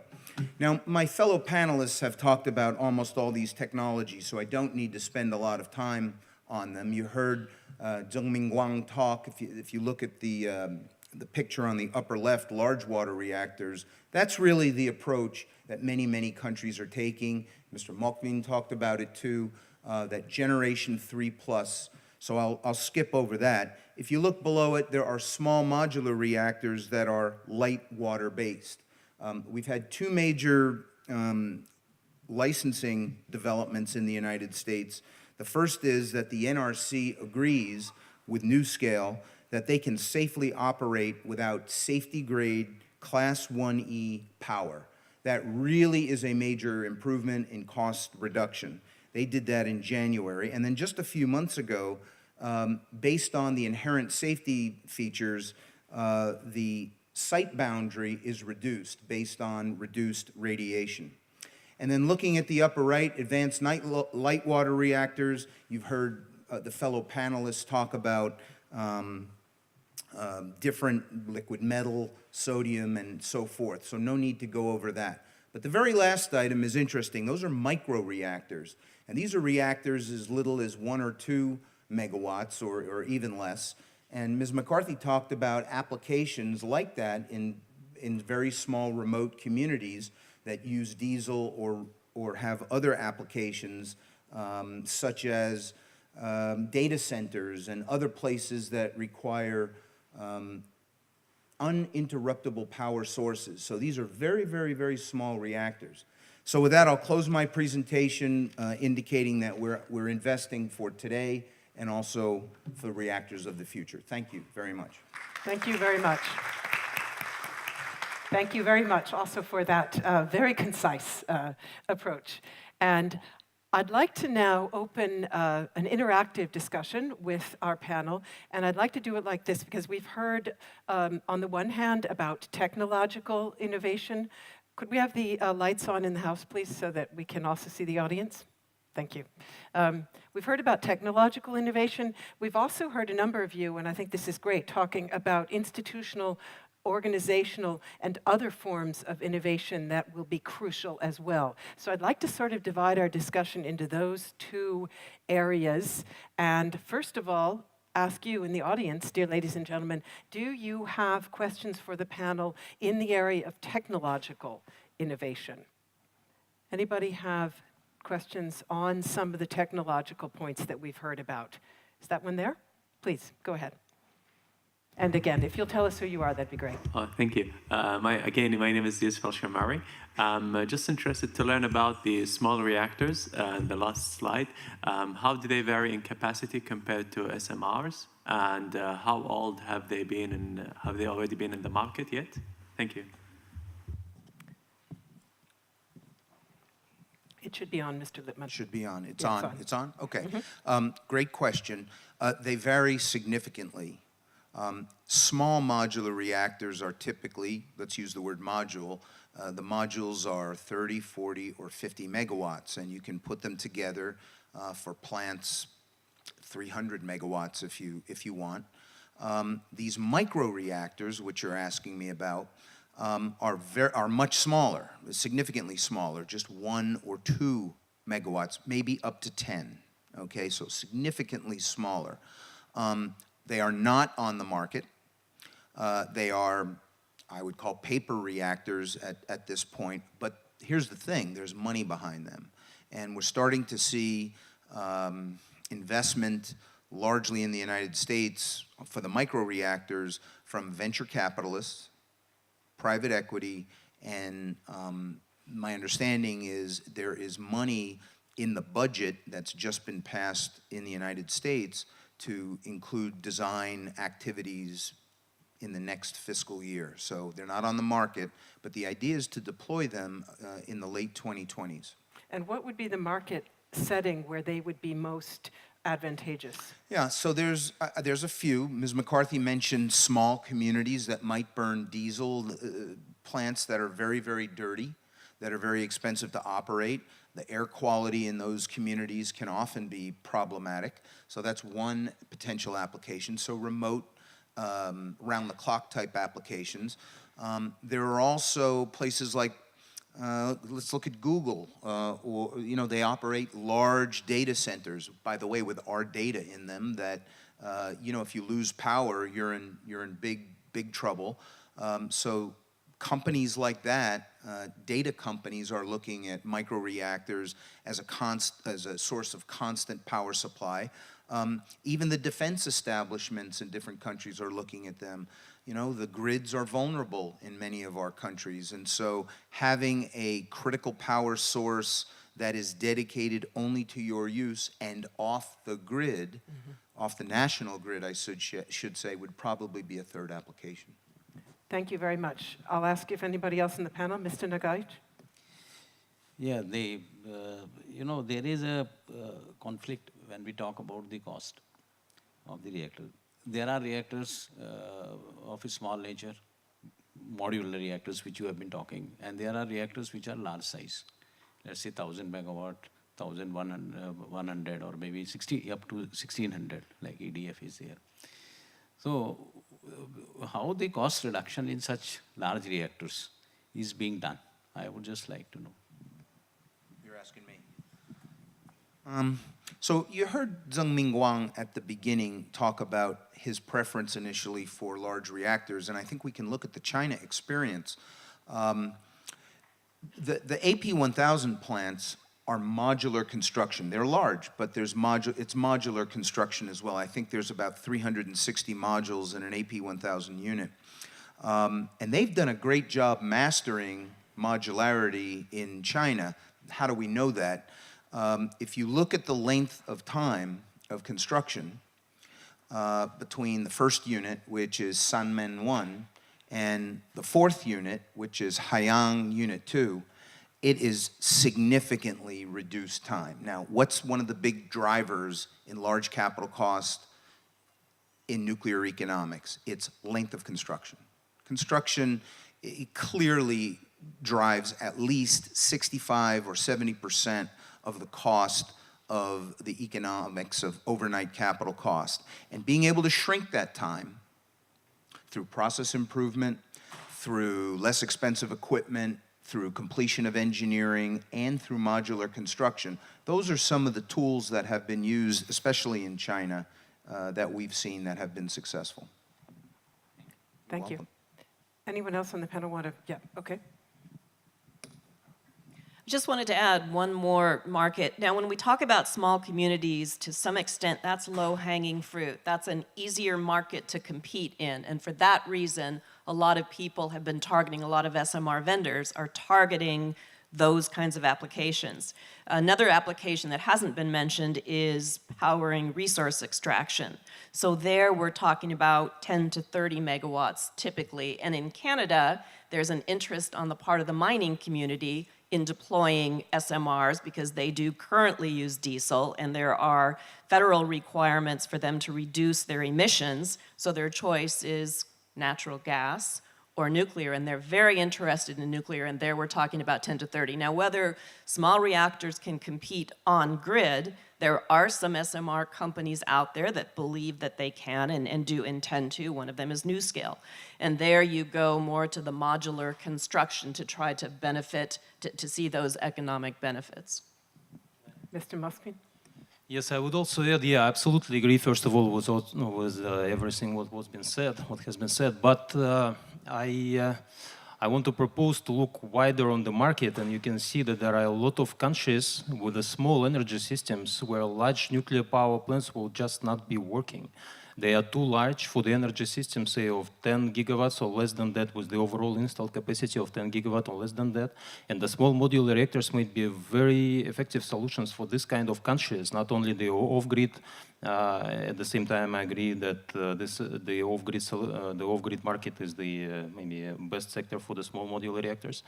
And the second thing about the cost of the small modular reactors, maybe we will reach the parameters of the cost of the large nuclear power plants, meaning that 1 megawatt of installed capacity may cost more or less the same as for the as of the large nuclear power plants.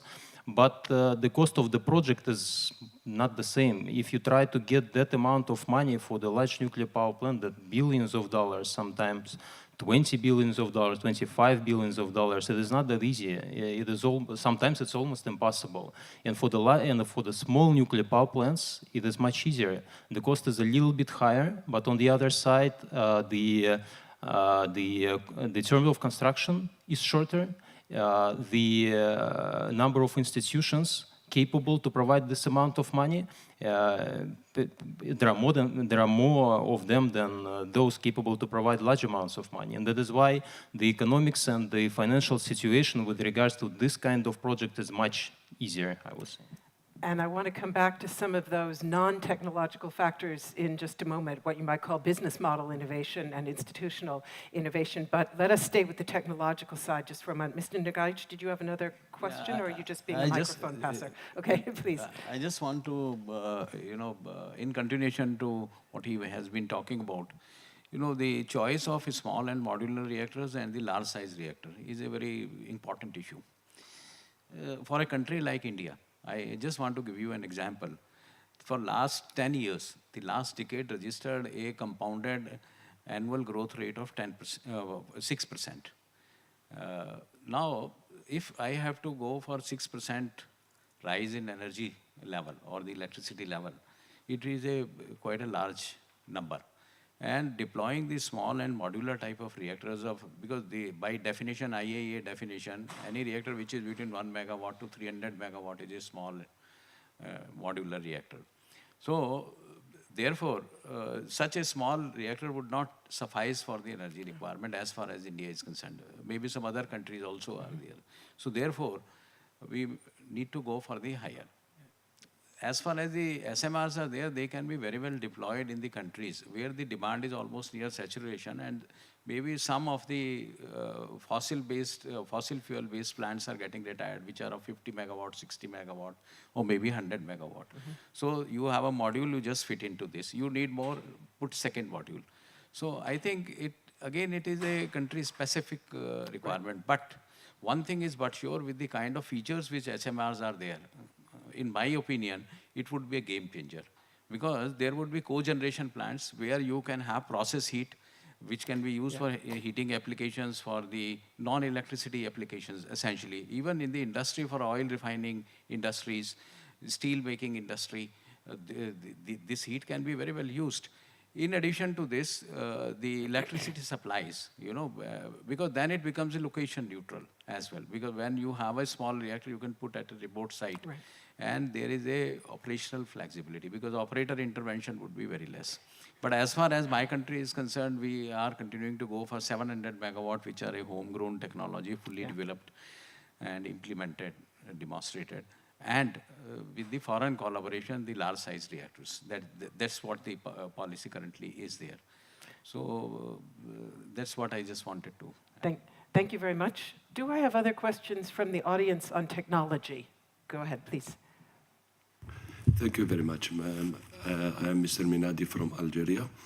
My question is not directed to particularly to any of the distinguished panelists, but if someone can explain the following question, as I followed all the intervention, and I noticed that all the innovation mentioned in the presentation are not directly linked to climate change mitigation.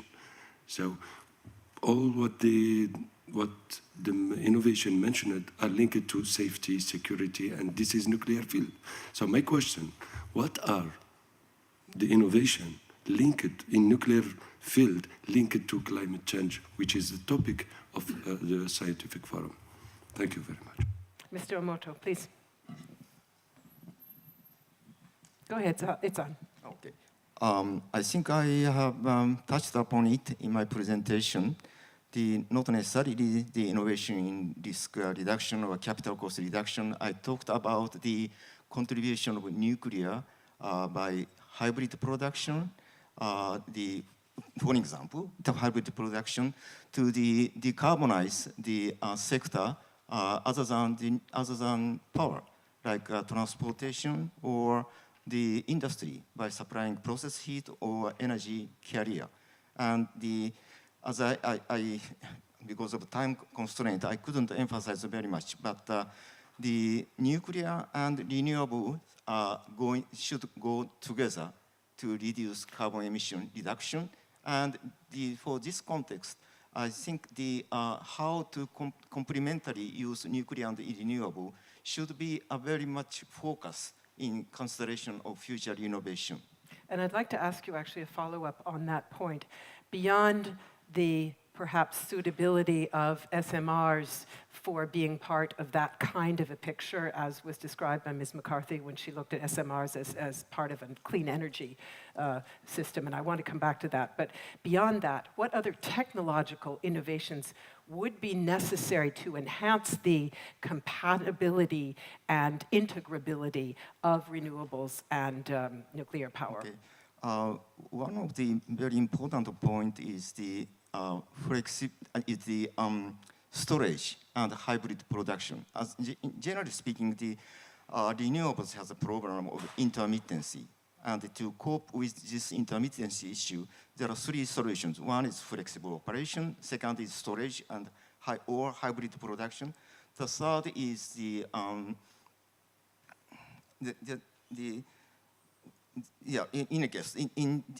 third is the grid management, like demand side management.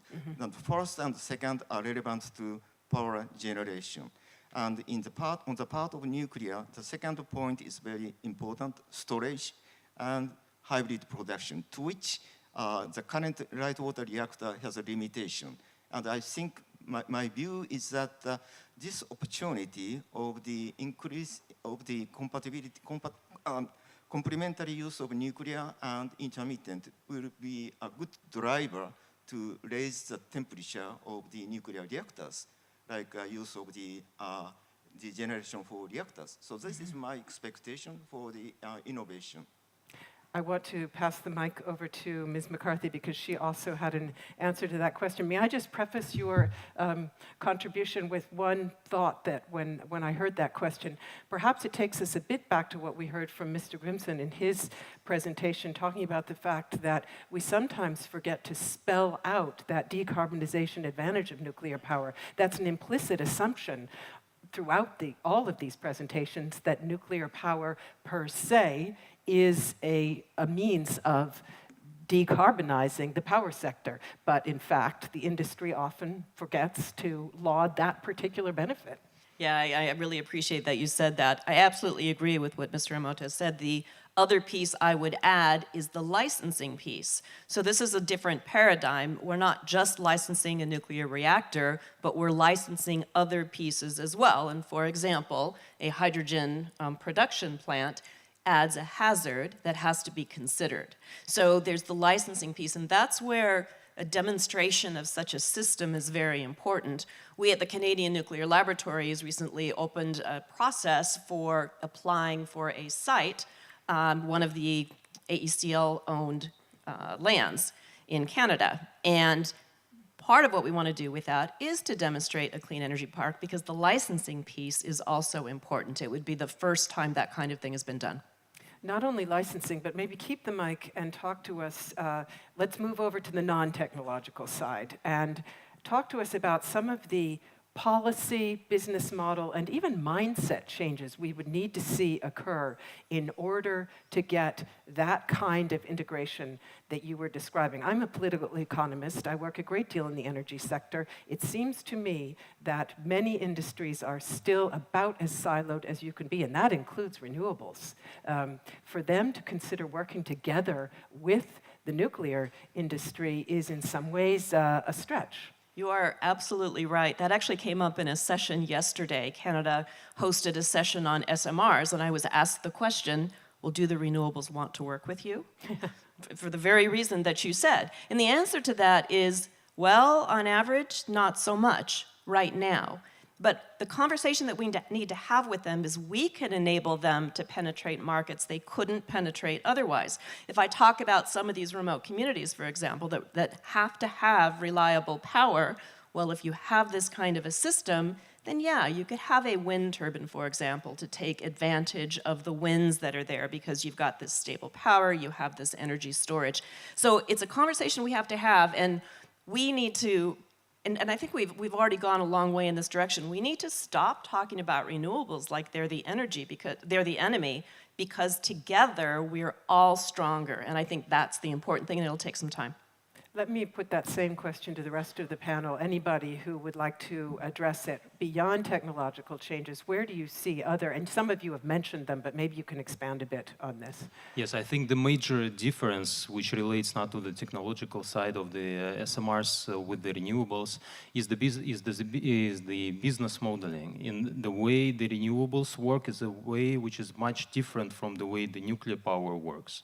And you see that the renewable energy is changing the energy markets, the energy infrastructure, the energy systems, and sooner or later, the nuclear standard approaches will just not be working in this kind of markets. That is why I think that we need to develop some kind of business models, the technical solutions which would be capable to propose something similar to what renewables are proposing, which is the construction periods are very short, the budgets are very low. Sometimes customers don't need even to pay anything to construct the renewable energy source. They just pay for the electricity, and also in the very comfortable ways. And even the power purchase agreements, the terms of that are very much flexible and easy, unlike what we have normally with the large nuclear power plants. And that is why I think addressing the business models issue is very much important when you talk about the combination of renewables and nuclear energy sources. Mr. Lippmann, perhaps a question to you, also in connection with these other factors, institutional factors, human resource factors. We heard those newcomer countries earlier talking about their plans and also where they're going to need support. So could you take us through your view on what is going to be necessary to see adoption of nuclear power, perhaps in countries that haven't had it before, in this non-technological, in this institutional area? Sure. I think there's a couple of ways to look at this. Some have already been touched on. You know, in many ways today, and I put China and I put India aside, because as you've heard, they're making the investments in larger plants. In some ways, large plants are now a niche market. That really the kind of interest you hear about from emerging nuclear countries are for smaller size plants because of grid size, or, as has been touched on before, because of the multi-purpose applications. I spend time in the Middle East. I often hear, hey, we need power for desalinization. We don't necessarily need gigawatt size, but we need smaller. In a country like Saudi Arabia, where the petrochemical complex is a major driver in the economy, higher temperature reactors can utilize the steam and the output in the way that Ms. McCarthy was talking about the mining sector. So there's a flexibility in nuclear, not just for power generation, number one, but for industrial application and industrial processes. All right, so what does it take if you're interested in nuclear technology and you're an emerging country? You know, for my money, first and foremost is you've got to develop a culture of an institution for an independent regulator. I mean, nuclear power is a critical technology with important ramifications for its proper application. And establishing the institutional infrastructure of independence and technical competence is incredibly important. What's that mean? It means educational institutions, training, usually outside of the home country. Another aspect is How will you manage the power plants themselves? That requires not just engineers, but technicians and people that are highly skilled that have to work day in, day out. Do the educational institutions in those countries produce that type of skill set? Okay? Is the country, the newcomer country, going to develop its own nuclear industry? And I don't mean where they'll become a Rosatom or a General Electric. I mean where they'll produce components of their own. Well, it depends on their level of industrialization. And if so, then you better be able to implement the kinds of quality standards and performance excellence that are needed when you're making pressure boundary technologies. And the interesting thing is some of these other newer technologies don't require the kind of sophistication in manufacture and so forth. They use, I'll use the term standard, but nonetheless high quality. So there are a lot of institutional factors together that need to be put together, and the IAEA is very clear on what those factors are. I mean, they put together tremendous guidance for newcomer countries. So that's just a taste of that. Mr. Emoto, is there going to be a need for a certain degree of institutional innovation nonetheless, even on the part of, let's say, the agency or of other partners, which perhaps have had more of a focus on the old structures as opposed to these new, flexible, cross-sectoral approaches? Well, for the international organ like IAEA, one of the things is the energy indicator for sustainable development, which was developed in something around 2006 and has been later has been forgotten. However, in the light of the current definition of the sustainable development, this could be redefined and could be utilized for member states to monitor where they are and what is the distance to the target.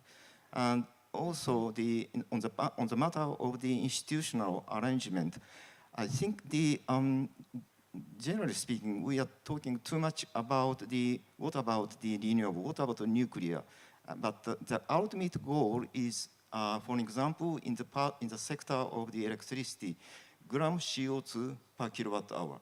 That is technology neutral target, and the country should focus more on it. And also on the part of transportation, gram CO2 per kilometer. This is also technology neutral.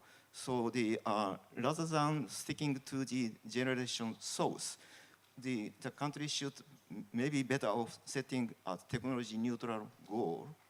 And the selection of the technologies, where technology will change because it evolves very rapidly. So the more important is to set such an ultimate goal. Thank you very much. Let me open again to the audience. Yes, please. I have a couple of questions. Let me go here first. Mm-hmm. Thank you so much. Very excellent insights from the panelists. My name is Abi Agina from Kenya. Just a quick question around African countries. Right now, we only have one country, that is South Africa, that has nuclear. A number of African countries are actually soon to become part of the nuclear agenda. My question to any of the panelists is, in relation to this, what does it mean from a technology perspective when it comes to scalability? What should these countries look out for right now, where we're seeing very dynamic tech coming in, especially with the small reactors? What would be your advice on this? Thank you. Who would like to take that first? Go ahead, please. So I'll bet you have a lot of people coming to talk with you. And so it really depends on your requirements and your boundary conditions, the time frame that you want to deploy, the sort of infrastructure that you want to have. You can take, for example, United Arab Emirates, who brought Korea in to develop their nuclear program and has done it very successfully. So there's certainly that kind of a model that also includes developing the capabilities within Kenya in this case, because presumably that's something that she would want to do as well. So to a large extent, it's really what your requirements are, because that will tend to segregate what the options are. So you need to be asking the questions. Is this on grid? What kind of grid? Is it stable? Do you want to develop manufacturing for some or all of the components? It's those sorts of things. Thank you very much. Anybody else want to also add something on that? Yeah, I just want to supplement. As I said before, is country specific. I mean, supplementing what you said. Case of India, I just described that because our requirements are huge and therefore the smaller reactor would not suffice, so we are going for the higher rating reactors. That's point number one. Another point is a general point, which is there is a tendency to compare renewables and the nuclear, whereas both are the low carbon technologies. It is because there is a merit order dispatch. The renewable is entitled to merit order dispatch. That means priority is given to the renewable. If two technologies are feeding the power to the grid, the renewable, if one has to back down, it is the other technology which has to back down. I think this is not fair. So there has to be a fair treatment. Nuclear must be given a status of must-run status. That's one, as a policy initiative. The second thing is, there are large number of benefits which are extended to renewables in many countries. Viability gap funding, carbon tax, so many other things, regulatory and the financial benefits which are extended. I think nuclear and renewable, they are doing one job, decarbonization. It must be looked at decarbonization of the energy sector, both the technologies. As far as the potency of nuclear power is concerned, I mean, there shall not be any doubt in the minds. Because what renewable is doing with 1 megawatt, it can, or 100 megawatt, the nuclear power can do it in 25 megawatt, right? That's the kind of a ratio. As far as the cost is concerned, because this also was discussed some time back here in the panel, one very good presentation I saw, that was from Spain, about the economics of nuclear power. And what the presenter has said, that the cost of renewable is without the subsidies, if it is to be seen. That's the real cost. So the point here is that there must be policy initiatives by maybe the IAEA can create a platform and take it up, so that the nuclear is given the status as it is being given for the other low carbon technology. There is no competition between renewable and nuclear, that's very clear. When I am making a point, when we say there is no competition between these two, these are complementary or supplementary, then they must be treated in the same way. No discrimination shall be there. Some people would, of course, say that to the extent that in the past decommissioning and waste was not always considered in the initial investment decisions that were made, there's been a form of subsidy to nuclear as well. But anyway, Mr. Omoto. A little bit about the nuclear energy in newcomer countries. You mentioned that the nuclear is a must, and it's a must be must run, and is a part of the solution. As a member, someone belonging to nuclear community, I certainly agree with that. However, ordinary public does not necessarily think so. As I have shown on my first view graph, the cost or lifetime cost of the renewables are cheaper than nuclear. Unfortunately, that is true these days because of the mass production of the solar panel or window. So in this situation, the newcomer countries, people in newcomer countries are quite natural to ask the question, why we need to go to nuclear at a time when renewables are so cheap? So there are some discussion about it, I think, in newcomer countries. And so the decision makers must have a kind of philosophy, like, for example, think about diversity, think about the externalities to convince the people, to convince the public. I think certainly for newcomer countries, nuclear is very complex, risky things.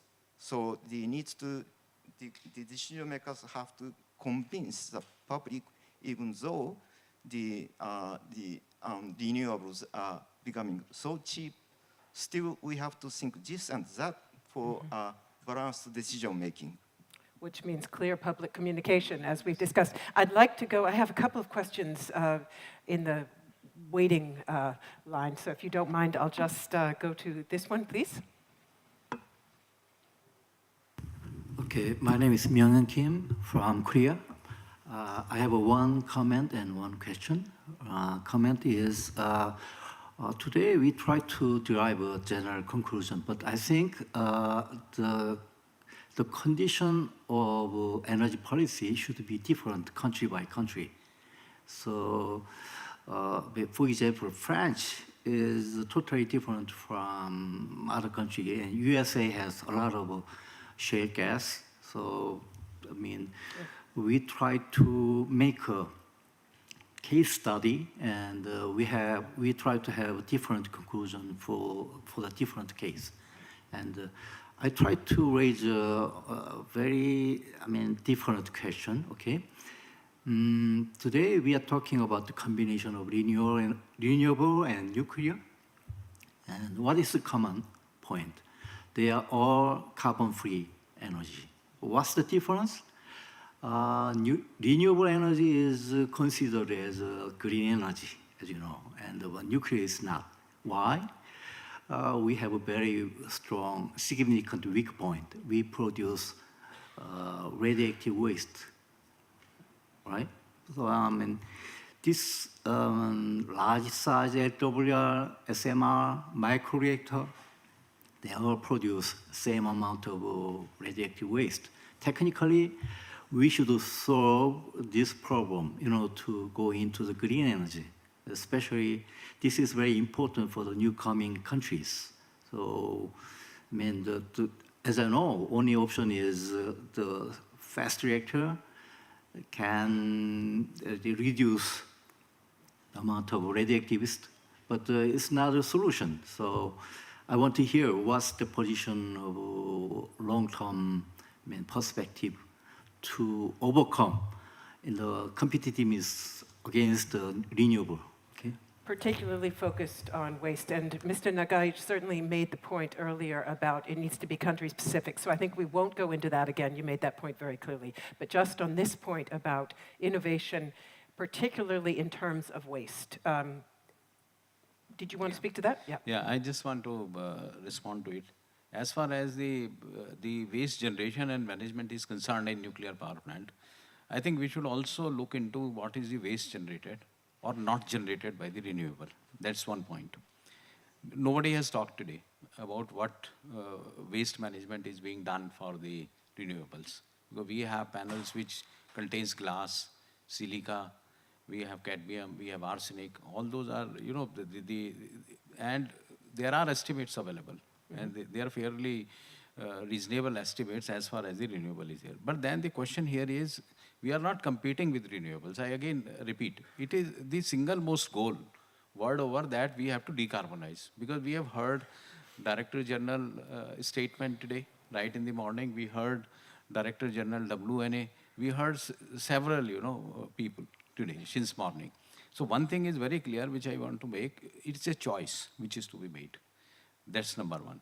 As far as the nuclear waste management is concerned, morning we saw the Russian presentation, and I also touched upon, I would again, in slight detail, I would just like to tell you. Basically, the biggest concern in the nuclear waste is the presence of the minor actinides. These are long-lived. They are having millions of years of half-life. And if you are able to deal with them, and convert this waste into a sort of a radioactive waste which is having less radioactivity and also the lower half-life. So such type of developments have already taken place. In my own country, we have partitioning method for separation, and burning of these minor actinides can be done in fast breeder reactors. And that's what I was referring to, that in the Russian reactor, even India has developed. Let me just tell you this technology. the millions of years of half-life waste, which is minor actinides, can be converted into, they can be burned in accelerator-driven systems, they can be burned in the fast reactors, and things like that. That is one. This 300-year is also manageable, because then further you can go in for this. So the question of radioactive waste management in the nuclear power, which is one of the concerns, I agree, among the public and all that, is being handled, right, in many countries. But the waste of the renewable, which I just said before, also need to be looked into. What we are going to do, every 15 year, 20 year, we are going to change these panels. So a nuclear power plant can run up to 60 years. Right? Mr. Lipman was, during his talk, he was selling the life extension now. It can go to 60 years, 80 years. So during that period, the renewable, 4 times you will be, changing these renewables. So that point also has to be kept in mind. Thank you very much. Mr. Moskvin, you mentioned also innovations in the area of spent fuel management, recycling, and so on. Perhaps you want to just elaborate a bit on that. Yes, with regards the nuclear wastes, and if we compare renewables with the nuclear energy, there is a short-term and long-term solution. I think we need to address these issues clearly and talk about that with public clearly, explaining them that there is a very effective short-term solution in managing the nuclear wastes, and that there is a set of different technical solutions for that. You may just store them in a proper way, and there would be no negative influence on the environment, just like those who support renewable energy want. Yes. On the other side, there is a long-term solution, which is the fast breeder reactor, and I agree with my colleague from India that this is something which may solve the issue of gaining the minor actinides, which is quite important, and to lower the amount of this minor actinides within the nuclear fuel cycle. And working with this short-term and long-term solution in a proper way, I think we may get the balance in the waste topic with the renewables industry. Thank you very much. I had one more question here. Yes, please. Yes, thank you. My name is Kamal Raj. I'm from Jordan. Actually, I've been listening to the panel. It seems that really following business as usual for the nuclear development will really make a very small dent in the global warming. It does require really a revolutionary institutional paradigm shift. I see, frankly, I mean, it has to take from the attributes of the global warming. It's a global common problem. So, I mean, CO2 circulates all over the world, and it's emitted from well-known countries, right, from the Industrial Revolution. So it's very clearly the contributors for CO2 is. So I think the solution for this, to really nuclear to make sense, as Dr. Omoto mentioned, the nuclear has to be around in the range of $60 per megawatt hour for developing country to think of nuclear seriously. And it has to be very safe. And regardless of the size, you have to really use either have multi-applications. So you really have to go into the transportation sector, household sector, other sectors. Otherwise, it will make very little dent. And the kind of installation rate of nuclear presently makes no sense. It will never really make a dent. So I think to share the cost, and as the previous speaker asked, actually, I see you need to down select to actually few SMRs for developing country, small, 1 or 2 SMRs, that we can propagate at a very high rate of installation. It has to have very high safety. I mean, we're talking about thousands of reactors over this short time. So you need really a very, very small CDF. So the core damage frequency has to be less than 10 to the minus 9. And that will require some technological innovation. It's possible, but definitely the vendors cannot be greedy anymore. I mean, really, we cannot have this boutique nuclear industry as in the US. So it has to be very small. We have to down select to few SMRs, and these will be internationally promoted and be internationally certified. No way for regulatory, as you mentioned, this huge investments in the nuclear infrastructure in each country. This makes no sense. Definitely they need to have governance, but they have to have international certification and regulatory support internationally. So we share experiences. But to have several hundreds different designs is impossible task. But to conclude, but I will conclude, So, for example, the SMR has to be developed in less developed country, emerging country, Africa, Middle East, and liquid metal fast reactor in advanced countries. And the waste will go back to the advanced countries for reprocessing and for burning of the actinides. So I think this will be a closed global common solution to a global common problem. Okay, thank you very much. And let me take from that comment, essentially, a question that I'll put to the panel, and you can certainly comment on what you just heard. But beyond that, let me ask each of you to tell us what would be the one thing you would want to see developed and adopted in order to really, really boost the share of nuclear power. So in a way, getting at that revolutionary versus evolutionary, what would be the single most important thing? Maybe it's a carbon tax, maybe it's something technological, but I'll just go straight down the panel, please, starting with Mr. Lippmann. Do take a microphone. We've got them both down there. Here it comes. So you took the words out of my mouth. If there were a single, to me it all boils down to economics. To the previous comment, what keeps nuclear from being deployed massively? It's cost, all right? And so we live in countries that have very different approaches to electricity and to the other markets and to regulation and so forth. But if there were something that were applied that really, really put a price on carbon, I think that would be a significant stimulus to the technology. Dr. Emoto? Simply said, go beyond 300 degrees Celsius. The current light water reactor is below that level. On the other hand, the coal power plant is operated for 600, and the combined cycle gas is operated at even 1700 degrees Celsius. So now it's an opportunity for nuclear to go elevated temperature and for versatile use in sectors other than power. So that flexibility point again. Thank you very much. Mr. Nagaic. Yeah, I fully agree with Mr. Lippmann. I also said before that the cost and the time of construction, these are two important aspects to see this. I also, during my presentation and thereafter, I also said that there are innovations now in the modular construction. Like on-site construction is now shifted to the factory for the equipment and there are reports, there are analyses which have already been carried out by the reputed institutes that if we follow the modular concept judiciously, even in the large reactors, the cost can be brought down. That's number one. One example he had already given, Mr. Lippmann has given for the China example. That's point number one. Point number two is that second thing is, these foundation engineering is a very complex subject. And also a lot of money is pushed in the nuclear power plant, vis-a-vis if we see the fossil fuel, conventional plants. So there, if that innovation of seismic isolators, as I just mentioned, if they are used, then the cost saving could be there. Similarly, other things can be done. A good project management can be done. But it is very important that the cost and the time must be controlled and brought down. And I think that would have a good future. As far as the public is concerned, that we have to continuously engage with the representatives of the people and then certain important section of the people who would act connector between you and the public.